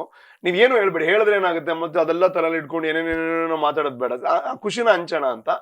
ಬಟ್ ಎಲ್ಲ ಒಂದ್ ಕಡೆ ನ್ಯೂಸ್ ಅವ್ರು ಕೇಳೋದ್ರಲ್ಲಿ, ಯಾವ್ದೋ ಒಂದು ಚಾನಲ್ ಅವ್ರು ಕೇಳೋರು ಈ ತರ ಆಗಿದೆ, ನನ್ಗೆ ಅವಾಗ ಅದ್ ಹೆಂಗ್ ರಿಯಾಕ್ಟ್ ಮಾಡ್ಬೇಕು ಅಂತಾನೆ ಗೊತ್ತಾಗಿಲ್ಲ. ಬಿಕಾಸ್ ಅದ್ ಯಾವ ರೀತಿ ಚರ್ಚೆ ಆಯ್ತು ಅಥವಾ ಏನಾಯ್ತು ಅಂತಾನೆ ನನಗೆ ಗೊತ್ತಾಗಿಲ್ಲ. ಬಹುಶಃ ಅದು ಮತ್ತೆ ನನಗೆ ಗೊತ್ತಾಗಿದ್ದು ಅಂದ್ರೆ ಅದು ಸ್ವಲ್ಪ ಚರ್ಚೆಗಳಾಯ್ತು, ಅದ್ರ ಬಗ್ಗೆ ವಿಚಾರಗಳಾಯ್ತು ಅಂತ. ಬಹುಶಃ ನಾನು ಅರ್ಥ ಮಾಡ್ಕೊಂಡಿರೋದು, ಇನ್ನೂ ಎಕ್ಸಾಕ್ಟ್ ಕ್ಲಾರಿಟಿ ಇಲ್ಲ ಅದ್ರಲ್ಲಿ ಏನು ಬೇಜಾರಾಗಿದೆ ಯಾರಿಗೆ ಅಂತ. ನಾನು ಅಂದ್ರೆ ತುಳುವಿನ ಬಗ್ಗೆ ಮಾತಾಡ್ಲಿಲ್ಲ ಅಥವಾ ನಾನೊಬ್ಬ ತುಳು ಪರ್ಸನ್ ಅಂತ ಹೇಳಿಲ್ಲ ಅನ್ನೋ ಅಂತದ್ದು ಅವ್ರು ಬೇಜಾರಾಗಿದ್ರೆ, ನಂದು ಒಂದೇ ಒಂದು ಕ್ಲಾರಿಟಿ, ಅದು ಆಗಿದ್ರೆ, ಬಿಕಾಸ್ ಅದು ಆಗಿದ್ದ ಇಲ್ಲ ಗಡಿನಾಡು ಅಂತ ಹೇಳಿದ್ದಕ್ಕೆ ಅವ್ರಿಗೆ ಬೇಜಾರೋ ಗೊತ್ತಿಲ್ಲ. ಸೊ ಅವ್ರಿಗೆ ತುಳು ಅನ್ನೋ ಅಂತ ಅಂದ್ರೆ ನಾನೊಬ್ಬ ತುಳು ಪರ್ಸನ್ ಅಂತ ಹೇಳಿಲ್ಲ ಅನ್ನೋ ಅಂಥದ್ದು ಅಥವಾ ತುಳುವ ಅಂತ ಹೇಳಿಲ್ಲ ಅನ್ನೋ ಅಂಥದ್ದು ಅವ್ರು ಬೇಜಾರಾಗಿದ್ರೆ, ಒಂದೇ ಒಂದು ನಾನು ಅವ್ರಿಗೆ ಇದಕ್ಕೆ ನಾನು ಎಲ್ಲೂ ಕ್ಲಾರಿಟಿನೂ ಕೊಟ್ಟಿಲ್ಲ. ಬಿಕಾಸ್ ಒಂದೇನು ಗೊತ್ತಾ, ಎರಡು ವಿಷಯ ಇದೆ. ನಿಮ್ ಬಗ್ಗೆ ಯಾರಿಗ್ ಗೊತ್ತಿದೆ, ನಿಮ್ಮನ್ನ ಯಾರು ಅರ್ಥ ಮಾಡ್ಕೋತಾರೆ, ನಿಮ್ಮ ಒಳ್ಳೆತನ ಅಥವಾ ನೀವು ಒಳ್ಳೆಯವರು ಅಥವಾ ನೀವು ಏನು ಅಂತ ಅರ್ಥ ಮಾಡ್ಕೋತಾರೆ. ಸೊ ಅವ್ರಿಗೆ ನೀವು ಎಕ್ಸ್ಪ್ಲನೇಷನ್ ಕೊಡೋ ಅಗತ್ಯ ಇಲ್ಲ. ಬಿಕಾಸ್ ಅವರು ಅದರ ಅರ್ಥವನ್ನ ಸರಿಯಾಗಿ ಅರ್ಥ ಮಾಡ್ಕೋತಾರೆ. ಅಂಡ್ ಯಾರು ನಿಮಗೆ ತೊಂದರೆ ಮಾಡಬೇಕು ಅಥವಾ ನಿಮ್ಮನ್ನ ಕಾಲೆಳಿಬೇಕು ಅಂತ ಇರ್ತಾರೆ, ಅವ್ರಿಗೆ ನೀವು ಎಷ್ಟೇ ಎಕ್ಸ್ಪ್ಲನೇಷನ್ ಕೊಟ್ರು ಅದು ವ್ಯರ್ಥನೆ. ಸೊ ನಾನಿವಾಗ ನನಗೆ ಅಂದ್ರೆ ಯಾರಾದ್ರೂ ಜೆನ್ಯೂನ್ ಆಗಿ ಅವ್ರಿಗೆ ಅರ್ಥ ಆಗಿಲ್ಲ ಅಂತಂದ್ರೆ ಅವ್ರಿಗೆ ಹೇಳೋದಕ್ಕೆ ಇಷ್ಟಪಡ್ತೀನಿ. ಒಂದೇನು ಅಂತಂದ್ರೆ, ನಮ್ಮ ತುಳು ಏರಿಯಾ ಅಂತ ಬಂದಾಗ ನಾನು ಬೇಕಾದ್ರೆ ಈಗ ನಮ್ಮ ತುಳುನಾಡನ್ ಬಂದಾಗ, ಸೊ ತುಳುನಾಡನ್ ಬಂದಾಗ ದಾದಾಪುಡು ಯಾನು ತುಳು ಎಂದೇ ಪನ್ಪುನೇಪಲ್ಲ. ಸೊ ಅವು ಕಾಸರಗೋಡು ಆದಪ್ಪು, ನಮ್ಮ ದಕ್ಷಿಣ ಕನ್ನಡ ಆದಪ್ಪು, ಉಡುಪಿ ಆದಪ್ಪು, ಒಂದು ಮೂಜಿಲ ತುಳುನಾಡೆ ಐಟಿ ಗಡಿನಾಡ ಅಂಚದಲ್ಲ ಬರ್ಪು ತುಳುನಾಡೆ. ಕರ್ನಾಟಕ ಯಾನ್ ಪಂತಿನ ಹೂ ವೇದಿಕೆ ಒಂದು ಕನ್ನಡ ರಾಜ್ಯೋತ್ಸವಡ್ ಒಂದು ಕನ್ನಡ ಚಾನಲ್ ಕರ್ನಾಟಕದ ವಿಷಯ ಬಂದಾಗ, ಕರ್ನಾಟಕ ಅಂತ ಬಂದಾಗ ಕರ್ನಾಟಕದ ಬಾರ್ಡರ್ ಒಂಜಿ ಕನ್ನಡಿಗೆ ಅಂತ ಬಂದಾಗ ಗಡಿನಾಡದ ಕನ್ನಡಿಗೆ ಆ ಅಲ್ಪದ ಕನ್ನಡಿಗೆ ಅಂತ ಯಾನು ತುಳುವೆತ್ತ ಗಡಿನಾಡ ಕನ್ನಡಿಗೆ ಅಂತ ಬಂದಿನತ್ತೆ, ಯಾನು ಒಲ್ತ ಕನ್ನಡಿಗೆ ಅಂತ ಅಲ್ತ ಕನ್ನಡಿಗೆ ಬಣಿತ ಡ್ರಾಮಾ ಆರ್ಟಿಸ್ಟ್ ನಲ್ಲಿ ಎಷ್ಟೋ ಜನ ಬರ್ಪೇರು ಕಾಸರಗೋಡು ಅಥವಾ ಇತ ಕೈಯಾರ ಕಿಂಜಣ್ಣರ ಅದು ಪರೆನಲ್ಲಿ ಎಪ್ಪು ಗಡಿನಾಡ ಕನ್ನಡಿಗೆ ಯಾನು ಆ ಅರ್ಥಡ್ ಪಂತೀನಿ. ಒಂಜಿ ಕರ್ನಾಟಕ ಅಂತ ಬಂದಾಗ ಯಾನು ಗಡಿ ಟುಪ್ಪು ನಂಚಿನ ಒಂಜಿ ಕನ್ನಡಿಗೆ ಐನ್ ತೂಕ ಆಯ್ತ ಒಟ್ಟುಗು ಇತ ಒಂಜಿ ದಿಕ್ಕಡಿ ಇಂಚ ಒಂಜಿ ವಿಶ್ಲೇಷಣೆ ಕೊರನ ಪಂತಂದೆನ್ನಗ ಇತ ನೂದು ಬಂದಾಗ ಸೊನ್ಪತ್ತೊಂಬ ಕಡೆ ಯಾನೋರಿ ತುಳುವೆ ಯಾನ್ ತುಳು ಸಿನಿಮಾ ಆಕ್ಟರ್ ಯಾನ್ ಪ್ರತಿ ವೇದಿಕೆ ಬಂದಾಗ ಯಾನ್ ಪನ್ಪುನು ಎನ್ನ ತುಳು ಸಿನಿಮಾ ಹೆಂಗ್ ರೀ ಲೈಫ್ ಕೊಂಡು ತುಳು ಜನಗಳು ಹೆಂಗ್ ಸಪೋರ್ಟ್ ಮಾಡ್ತೀರಿ, ಏನ್ ಕರಾವಳಿ ಕರ್ನಾಟಕದ ಬತ್ತೆ ಏನ ತುಳುನಾಡದ ಬತ್ತೆ ಇಂಚನ ಒಂಜಿ ಪದ ಮ್ಯಾಟ್ರ್ ಆಪುಣು ನಾಡ ಸೊನ್ಪತ್ತೊಂಬ ಪದ ಮ್ಯಾಟ್ರ್ ಆಪುಜಿ ಒಂಜಿ ಪದ ಮ್ಯಾಟ್ರ್ ಆಯ್ನತ್ತೆ ಒಂಜಿ ಪದ ಮ್ಯಾಟ್ರ್ ಆಯ್ನೆ. ಸೊ ಆ ಪದ ದಾಯ ಪಂಡೆ ಪನ್ಪುನ ಆಲೋಚನೆ ಏರ್ಲ ಪಂಡಿನಕ್ಲೆ ಮಾತ್ರ ಬಂದ 10 ಜನ ಬಂದಿದ್ದೀರ, 9 ಜನ ಸಪೋರ್ಟ್ ಮಾಡಿದಾರೆ. ಸೊ ಅಕ್ಲ ಬಗ್ಗೆ ಬಂದಿಜ್ಜಿ ಒಂಜಿ ಪದತ ವಿಚಾರಡ್ ಪಾತಿರ್ನಾಗ ಆ ಪದ ದಾಯ ಪಂಡೆ ನಕ್ಲಿಗೆ ಬಿಡ್ಚಿ ಐತ ದಾದ ವಿಚಾರ ನಕ್ಲಿಗೆ ಬಿಡ್ಚಿ ಓ ವೇದಿಕೆ ಪಂಡೆ ನಕ್ಲೆ ಬಿಡ್ಚಿ ಸೊನ್ಪತ್ತೊರ್ವ ಪದ ಅಕ್ಲೆ ಬಿಡ್ಚಿ ಇರಗ ಅರ್ಥ ಅಂಡೆ ಇದು ಒಂಜಿ ಪದದ ಡಿಫ್ರೆನ್ಸ್ ಆಡ ಸೊನ್ಪತ್ತೊರ್ವ ಪದದ ಡಿಫ್ರೆನ್ಸ್ ಆಂದಿ ಜಾನ್ ಎತ್ತೋ ಕಡೆ ತುಳಿತ ವಿಷಯ ಬಂತೆ ಎತ್ತು ಪ್ಲೇ ಮಲ್ದೇರಿ ಹಿಂಗ್ ಗೊತ್ತುಜಿ OTT ಅನ್ನೋ ಇಂಟರ್ವ್ಯೂ ಮಲ್ಪಲಾಗ ಯಾನ್ ಪನ್ನಿ ಅನ್ನೋ ಉದ್ದೇಶದ ಪಂಡ ಹಿಂಗ್ ತುಳು ಸಿನಿಮಾ ರಂಗ ನಲ್ಲ ಸಪೋರ್ಟ್ ಮಲ್ಪಡು ತನಾತ ಈಗ ಬಲದಿ ಕೊಡನ್ ಬಂತೀನಿ ಅವು ಅಕ್ಲೆಕ್ ಏನ್ ನಿಜ ಯಾನ್ ಈತು ತುಳುತ ಪಂತೆ ಈತು ಎನ್ನ ಸಿನಿಮಾದ ಪಂತೆ ಎನ್ನ ಹೆಂಗ ಆಸೆ ಒಂದಕ್ಕೆ ಅನ್ನಗ ಬೇತೆಕಲ್ ಮತ ಏರನ್ನ ಮೀಟ್ ಆವಡನ್ ಪಂಡಾಗ ಹೆಂಗು ತುಳು ಸಂಸ್ಕೃತಿದ ಒಂಜಿ ಪಿಲಿವೇಶನ್ ಲೆಪಡ ಆವಡನ್ ಪಂಡೆ ಅವು ಊಲಾಕ್ಲೆಗ್ ಅರ್ಥ ಆಯ್ತು ಪಂಡ ಈರೇ ಇನ್ನಿಲ್ಲ ಅಕ್ಲನ ಉದ್ದೇಶದ ಅದ ಅಂಚ ಪಂಡಿನಕಲ್ನ ಕೂಡ ಐತೊಟ್ಟುಗು ಯಾನ್ ತುಳು ಯಾನ್ ಬಾಯಿಡ್ ಯಾನ್ ಏಪಲ ಪಾತ್ರ ನಂಬುನೆ ಆಯ್ತು ಬೇಲೆ ನಂಬುನೆ ಆಕ್ಷನ್ಸ್ ನಂಬುನೆ ಇದೊಂದು ತುಳು ಯಾನ್ ಬಾಯಿಡಿ ನೂಸಲ ಪಂಡ ಪ್ರಯೋಜನ ಬಟ್ ಯಾನ್ ದಾದ ಬೇಲೆ ಮಲ್ದೆ ಯಾನ್ ತುಳು ಅಪ್ಪನ ಒಂಜಿ ಎಲ್ಲ ಮಟ್ಟನ ತುಳು ಅಪ್ಪನ ಒಂಜಿ ಬೇಲೆ ಮಲ್ದುಪ್ಪ್ಯಾನ್ ಸೇವೆ ಮಲ್ದುಪ್ಪ್ಯಾನ್ ಅವದೇ ತೋಜ್ಜಕ್ಲಿಗೆ ಯಾನ್ ಈತ್ ತುಳು ಸಿನಿಮಾ ರಂಗಡಿ ಈತ್ ಯಾನ್ ಬೇಲೆ ಮಲ್ತೆ ಅಥವಾ ಎನ್ನ ಕೈದಾಪು ನಂಚಿನ ಅದನ್ನ ಒಂಜಿ ಸಮಾಜದ ಕೆಲ್ಸ ಅದು ಅವು ಮಲ್ತೆ ಅವು ಊಲಗ್ಲಿಗೆ ಮ್ಯಾಟ್ರ್ ಅವಂತೆ ಒಂಜಿ ಪದ ಮ್ಯಾಟ್ರ್ ಆಪುಂಡು ಮಂಡ ಇದಕ್ಕೆ ದಾದ ಕ್ಲಾರಿಟಿ ಕೊಡು ಮಲ್ಲೆ ಯಾನ್ ಎಂಕೋ ಬೇಜಾರಲ್ಲ ಯಾನ್ ತುಳುವೆ ಯಾನ್ ಪಂಡದ ಪ್ರೂವ್ ಮಲ್ಪಡ ಯಾನ್ ಬಾಯ್ಡ್ ಪಂಡ ಯಾನ್ ತುಳುವೆ ಪ್ರೂವ್ ಮಲ್ಪಡ ಹೆಂಗ್ ಗೊತ್ತು ಸೊ ಈ ಪದಟ್ ಡಿಫ್ರೆನ್ಸ್ ಆಪುಂಡು ಹೆಂಗ್ ದಾಲ ಪಂಡ್ರೆ ಜೋಕೆ ನಿಕ್ಲ ಆ ಪದನೇ ಗಟ್ಟಿ ಮಲ್ತಲ್ವರ ಎನ್ನ ಆಕ್ಷನ್ಸ್ ಎನ್ನ ಬೇಲೆ ಏನತ್ತ ನಾನು ಯಾನ್ ಮಲ್ತಿನ ಅದನ್ನ ಕೆಲಸ ನಿಕ್ಲು ತೂದು ಡಿಸೈಡ್ ಮಾಡ್ತಾರ ನಿಕ್ಲಿಗೆ ಬಿಟ್ನ ಇಷ್ಟೇ. ಗಡಿನಾಡ ಕನ್ನಡಿಗ ಟ್ರೋಲ್ಗೆ ತುಳುವಿನಲ್ಲೇ ಉತ್ತರ ಕೊಟ್ಟ ರೂಪೇಶ್ ಶೆಟ್ಟಿ. ಎಸ್ ಎಕ್ಸ್ಪ್ರೆಸ್ ಸಮಾಧಾನ ಅಂಡೆ ಸರ್ ಅಂದ್ ಹೆಂಗ್ ಪಂಡ ಯಾನು ಎನ್ನದಿದ್ದ ಯಾನು ಉತ್ತರ ಕೊರ್ಪುಜಿದ ಪಂಡ ಅರ್ಥ ಆಪುನಕ್ಲಿ ಎಲ್ಲ ಆಯ್ತ ಬಗ್ಗೆ ಕೇಂದುಪ್ಪೇರೆ ಅರ್ಥ ಆವಂದಿನಕ್ಲಿಗೆ ಪಂಡದಲ್ಲ ವಿಷಯ ಇಜ್ಜದ ನಾನು ಮಸ್ತಲ್ಲ ಪಂಡದಲಾಗ್ಲಿಗೆ ಅರ್ಥ ಆವುಂದು ಯಾನ್ ಎನ್ನುಜಿದ ಪಂಡ ಐಟ್ ಯಾನ್ ಪನ್ನ ವಿಷಯನಾಗ್ಲಿಗೆ ಅರ್ಥ ಆಯ್ತು ನಮಗೆ ಪಂಡದ ಪ್ರಯೋಜನ ಸೊ ಅಂಚ ಮನ್ಪುನಕ್ಲು ಮಲ್ತೊಂದು ಪಡ್ ಬಟ್ ಎನ್ನ ನಿಜವಾದ ಜೆನ್ಯೂನ್ ಫೀಲ್ ದಾದು ನಾವು ಜನ ತುಳು ಜನಕ್ಲೆ ಗೊತ್ತುಂಟು. ಕರೆಕ್ಟ್. ಸೊ ಗಡಿನಾಡ ಕನ್ನಡಿಗ ಅಂತ ಎಷ್ಟು ಟ್ರೋಲ್ ಮಾಡಿದ್ರು, ಪಿಲಿ ಡಾನ್ಸ್ ಅನ್ನ ಮೊಟ್ಟ ಮೊದಲ ಬಾರಿಗೆ ಕನ್ನಡ ಚಾನೆಲ್ ನಲ್ಲಿ ಪ್ರಸಾರ ಆಗುವಂತೆ ಮಾಡಿದಂತಹ ರೂಪೇಶ್ ಶೆಟ್ಟಿ ಅಂತ ಕೂಡ ನಿಮ್ಮನ್ನ ಹೊಗಳಿ ವಿಡಿಯೋಸ್ ಗಳನ್ನ ಬಿಟ್ರು. ಅದ್ರ ಜೊತೆಗೆ ಫಸ್ಟ್ ಟೈಮ್ ಬಿಗ್ ಬಾಸ್ ವೇದಿಕೆಯಲ್ಲಿ ತುಳು ಸಾಂಗ್ ಬರುತ್ತೆ ಗಿರ್ಗಿಟ್ ರೂಪೇಶ್ ಅವರು ಎದ್ದಾಗ ಒಂದು ದೊಡ್ಡ ಶಾಟ್ ಆ ಸ್ಟೆಪ್ ಅನ್ನು ಕೂಡ ಅಲ್ಲಿ ಮಾಡ್ತಾರೆ ಅಂಡ್ ಅಲ್ಲಿದ್ದವ್ರ ಜೊತೆ ಕೂಡ ಆ ಸ್ಟೆಪ್ ಹಾಕಿಸ್ತಾರೆ. ಅದಕ್ಕಿಂತ ದೊಡ್ಡ ಹೆಮ್ಮೆ ಅದೆಲ್ಲ ಹಂಗಾದ್ರೆ ಅದು ಆ ತುಳುವಿನ ವಿಷಯಕ್ಕೆ ಅವ್ರಿಗೆ ಏನು ಹೇಳೋದಕ್ಕಿಲ್ಲ ಅಂದ್ರೆ ನಾನು ಏನ್ ಮಾಡಕ್ಕಾಗತ್ತೆ. ಫೈನ್. ಸೊ ಈಗ ಎಲ್ಲ ನಿರಾಳ ಆಯ್ತು ಅಂತ ಭಾವಿಸ್ತೇನೆ. ಒಂದ್ ಸ್ವಲ್ಪ ನೋಡಿ ಸೋಷಿಯಲ್ ಮೀಡಿಯಾದಲ್ಲಿ ಏನಾಗುತ್ತೆ, ಒಂದು 10 ಜನ ಮಾತಾಡಿದ್ರು ಅದು ದೊಡ್ಡ ವಿಷಯ ಅಂತ ಅನ್ಸುತ್ತೆ. ಬಟ್ ಇಲ್ಲಿ 90 ಜನ ಪಾಸಿಟಿವ್ ಮಾತಾಡ್ತಾರೆ, ನಮಗೂ ಬೇಕಾಗಿರೋದು ಏನ್ ನೆಗೆಟಿವ್ ಮಾತಾಡ್ತಾರೆ ಅದಷ್ಟೇ ನೋಡ್ತಾರೆ. ನಾನ್ ಯಾವತ್ತು ಆ 90 ಜನರಿಗೆ ಜಾಸ್ತಿ ವ್ಯಾಲ್ಯೂ ಕೊಡೋಣ, 10 ಜನರಿಗೆ ನಮ್ಮ ತಪ್ಪಿದ್ರೆ ತಿದ್ಕೊಳ್ಳೋದಕ್ಕೆ ಟ್ರೈ ಮಾಡ್ತೀನಿ. ಇಲ್ಲ ಅಂತಂದ್ರೆ ನಮಗೂ ಕೆಲಸ ಇರುತ್ತೆ, ಅವ್ರಿಗೂ ಕೆಲಸ ಇರುತ್ತೆ. ಸೊ ನಾನ್ ಬಿಟ್ಟು ನನ್ ಪಾಡು ಕೆಲಸ ಮಾಡ್ತಾ ಹೋಗ್ತಾ ಇರ್ತೀನಿ. ಎಸ್ ಸರ್, ಈಗ ಕೆಲಸದ ವಿಚಾರಕ್ಕೆ ಬರೋಣ. ರೂಪೇಶ್ ಶೆಟ್ಟಿ ಅವರು ಒಳಗಡೆ ಹೋಗಿ ಏನ್ ಮಿಸ್ ಮಾಡ್ಕೊಂಡಿಲ್ಲ ಗೊತ್ತಿಲ್ಲ, ನನ್ ಕೆಲ್ಸ ನನ್ನೇನು ಸಿನಿಮಾ ಏನ್ ಆಗ್ತಾ ಇದೆ, ಸರ್ಕಸ್ ಎಲ್ಲಿ ಸರ್ಕಸ್ ಆಗ್ತಾ ಇದೆ, ಇವೆಲ್ಲವೂ ಯೋಚನೆ ಮಾಡ್ತಾ ಇರ್ತೀರಾ. ನಿಂಗ್ ಮಿಸ್ ಮಾಡ್ಕೊಂಡದ್ದು ಕೆಲಸವನ್ನು ಮಾತ್ರನಾ ಅಥವಾ ಬೇರೆ ಏನಾದ್ರು ಮಿಸ್ ಮಾಡ್ಕೊಂಡ್ರು? ನನಗೆ ಹೊರಗಡೆ ಇದ್ದಾಗ ನನ್ನ ಪ್ರಪಂಚನೇ ಕೆಲಸ. ನೋಡಿ ಇವಾಗ್ಲೂ ಹೆಂಗಾಗಿದೆ ಅಂದ್ರೆ ನನಗೆ ಅನ್ಸಲ್ಲ ಒಬ್ಬ ಬಿಗ್ ಬಾಸ್ ವಿನ್ ಆದವ್ರು ಯಾರು ಈ ತರ ಇರ್ತಾರ ಅಂತ. ಬಿಕಾಸ್ ನಾನು ಒಂದು ಪಾರ್ಟಿ ಮಾಡಿಲ್ಲ ಇಲ್ಲಿ ತನಕ. ಇವಾಗ 20 ದಿನ ಆಯ್ತು, ಆಲ್ಮೋಸ್ಟ್ 20 ದಿನ ಕಳೀತು. ನಾನು ಇಲ್ಲಿ ತನಕ ಬಿಗ್ ಬಾಸ್ ವಿನ್ ಆದೆ ಅಂತ ಪಾರ್ಟಿ ಮಾಡಿಲ್ಲ. ಊಟ ಮಾಡಿದೀನಿ ಫ್ಯಾಮಿಲಿ ಜೊತೆ, ಫ್ರೆಂಡ್ಸ್ ಜೊತೆ, ಪಾರ್ಟಿ ಮಾಡಿಲ್ಲ ನಾನು. ನನ್ನ ಉದ್ದೇಶ ಇರೋದು ಜನಗಳನ್ನ ಮೀಟ್ ಆಗ್ಬೇಕು. ಸೊ ಯಾರು ಸಪೋರ್ಟ್ ಮಾಡಿದ್ರೆ ಮೀಟ್ ಆಗ್ಬೇಕು. ಅದ್ರ ಜೊತೆಗೆ ನನಗ್ ಗೊತ್ತು ಈ ಬಿಗ್ ಬಾಸ್ ಅನ್ನೋವಂಥದ್ದು ನನಗೆ ಒಂದು ದೊಡ್ಡ ವೇದಿಕೆ ಕೊಟ್ಟು ಜನರ ಪ್ರೀತಿಯನ್ನ ಗಳಿಸುವಂತಹ ಒಂದು ವೇದಿಕೆಯನ್ನ ಕೊಟ್ಟು ಜನರಿಗೆ ರೀಚ್ ಮಾಡಿದೆ. ಬಟ್ ಇದೇ ಎಂಡ್ ಅಲ್ವಾ, ಇದು ಸ್ಟಾರ್ಟ್ ಅಷ್ಟೇ. ಬಿಗ್ ಬಾಸ್ ಸ್ಟಾರ್ಟ್ ಒಂದು ಲೈಫ್ ಕೊಟ್ಟಿದೆ ನನಗೆ. ಇನ್ನು ನಾನು ಕೆಲಸ ಮಾಡ್ಬೇಕು. ಬಿಗ್ ಬಾಸ್ಗೂ ಇನ್ನು ನಾನು ಒಂದು ರೆಸ್ಪೆಕ್ಟ್ ಹೆಂಗ್ ನನ್ ಕಡೆಯಿಂದ ಕೊಡೋದು ಅಂತಂದ್ರೆ, ಬಿಗ್ ಬಾಸ್ ಇಂದ ಗೆದ್ದು ಹೊರಗೆ ಬಂದವನು ಒಳ್ಳೊಳ್ಳೆ ಸಿನಿಮಾ ಮಾಡ್ತಾ ಇದ್ದಾನೆ, ಒಳ್ಳೊಳ್ಳೆ ಕೆಲಸ ಮಾಡ್ತಾ ಇದ್ದಾನೆ ಅಂತ ಅಂದಾಗ್ಲೇ ಬಿಗ್ ಬಾಸ್ಗೂ ನನ್ ಕಡೆಯಿಂದ ಒಂದು ರೆಸ್ಪೆಕ್ಟ್ ಕೊಟ್ಟಂಗೆ. ಸೊ ಹಾಗಾಗಿ ನಾನು ಈ 20 ದಿನಗಳಲ್ಲಿ ಎಷ್ಟೊಂದೆಲ್ಲ ಕಥೆಗಳನ್ನ ಕೇಳಿದೆ, ಎಷ್ಟೊಂದೆಲ್ಲ ಸಿನಿಮಾ ಡಿಸ್ಕಷನ್ಸ್ ಮಾಡಿದೆ, ಎಷ್ಟೊಂದೆಲ್ಲ ಕೆಲಸಗಳ ಡಿಸ್ಕಷನ್ಸ್ ಮಾಡಿದೆ. ಸೊ ಸೆಲೆಬ್ರೇಷನ್ ಅದೇ ನನ್ನ ಸೆಲೆಬ್ರೇಷನ್ ಕೆಲಸ, ಸೆಲೆಬ್ರೇಷನ್ ಜನರನ್ನ ಮೀಟ್ ಆಗೋದು. ಇವಾಗ ನನ್ನ ನೆಕ್ಸ್ಟ್ ಫೋಕಸ್ ಕೆಲಸ, ಒಳ್ಳೆ ಸಿನಿಮಾ ಮಾಡಬೇಕು. ಅಂಡ್ ಒಳಗಡೆ ನೀವು ಕೇಳಿದ ಪ್ರಶ್ನೆಗೆ ಉತ್ತರ ನನ್ನ ಸರ್ಕಸ್ ನಾನೇ ಡೈರೆಕ್ಷನ್ ಮಾಡೋ ಸಿನಿಮಾ, ತುಳು ಸಿನಿಮಾ, ಅದು ನನಗೊಂದು ದೊಡ್ಡ ರೀತಿನಲ್ಲಿ ರಿಲೀಸ್ ಆಗ್ಬೇಕು ಅಂತ ನಾನು ಆಗ್ಲೇ ಕನ್ಸ್ಕೊಂಡಿದ್ದೆ. ಸೊ ಇವಾಗ ಇನ್ನೂ ಸ್ವಲ್ಪ ದೊಡ್ಡ ಲೆವೆಲ್ ಅಲ್ಲಿ ಮಾಡ್ಬೇಕು ಅಂತ ಇದೆ. ಸೊ ಅಲ್ಲದ್ ಕಾಡ್ತಾ ಇತ್ತು, ಸಿನಿಮಾ ಹೆಂಗಾಯ್ತು, ಏನಾಗ್ತಾ ಇರುತ್ತೆ, ಏನ್ ವಿಷಯ ಅಂತ. ಬಟ್ ಹೋಗ್ತಾ ಕೆಲ್ಸಗಳು ಅಲ್ಲಿ ಆ ನೆನಪುಗಳು ಕಡಿಮೆ ಆಗುತ್ತೆ, ಬಿಗ್ ಬಾಸ್ ನೆನಪುಗಳು ಅಷ್ಟೇ ಆವರಿಸ್ಕೊಳ್ಳುತ್ತೆ. ಬಟ್ ಇವಾಗ ಹೊರಗೆ ಬಂದಾಗ ಮತ್ತೆ ನಾನು back to normal Rupesh Shetty ಆಗಿದ್ದೀನಿ. ಈಗ ತಲೆಯಲ್ಲಿ ಅದೇ ಯಾವಾಗ ರಿಲೀಸ್ ಪ್ಲಾನ್, ಇವಾಗ ಇಲೆಕ್ಷನ್ಸ್ ಇದೆ, IPL ಇದೆ, ಅದೆಲ್ಲ ನೋಡ್ಕೊಂಡು ರಿಲೀಸ್ ಟೈಮ್ ನಾನು ಅನೌನ್ಸ್ ಮಾಡ್ಬೇಕು ಬೇಗ. ಸೊ ಆಮೇಲೆ ಹೊಸ ಕನ್ನಡ ಸಿನಿಮಾಗಳನ್ನ ಸ್ವಲ್ಪ ಚರ್ಚೆಗಳಾಗ್ತಾ ಇದೆ, ಅದರ ಮೀಟಿಂಗ್ ಗಳೆಲ್ಲ ಆದ್ಮೇಲೆ ಅನೌನ್ಸ್ ಮಾಡಬೇಕು. ಸೊ ಇದ್ರ ಬಗ್ಗೆನೂ ಸ್ವಲ್ಪ ಥಿಂಕ್ ಮಾಡ್ತಾ ಇದ್ದೀನಿ ನಾವು.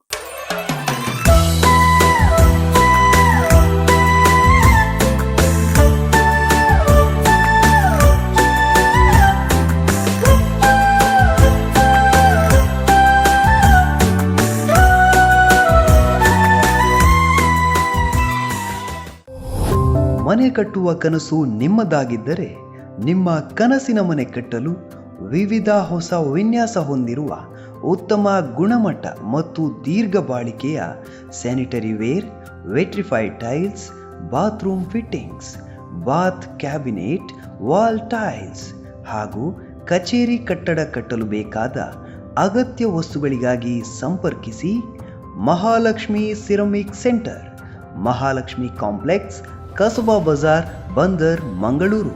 ದೂರವಾಣಿ ಸಂಖ್ಯೆ 8660836009. SQ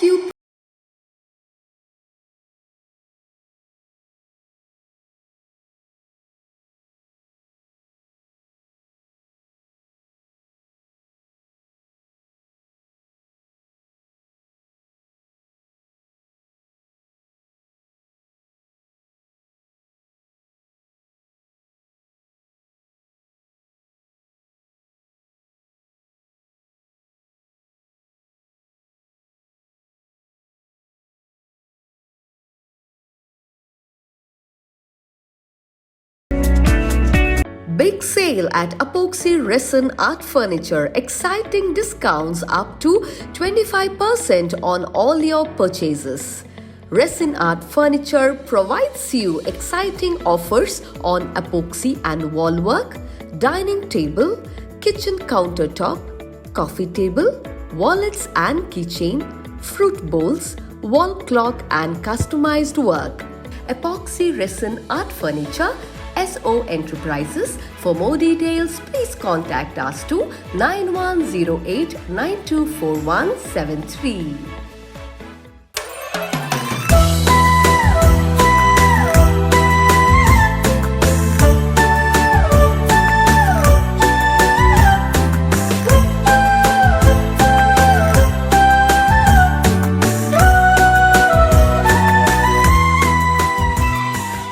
ಸೊ ರೂಪೇಶ್ ಶೆಟ್ಟಿ ಅವರಿಗೆ ಸಿನಿಮಾ ಅನ್ನುವಂಥದ್ದು ದೊಡ್ಡ ಕನಸು.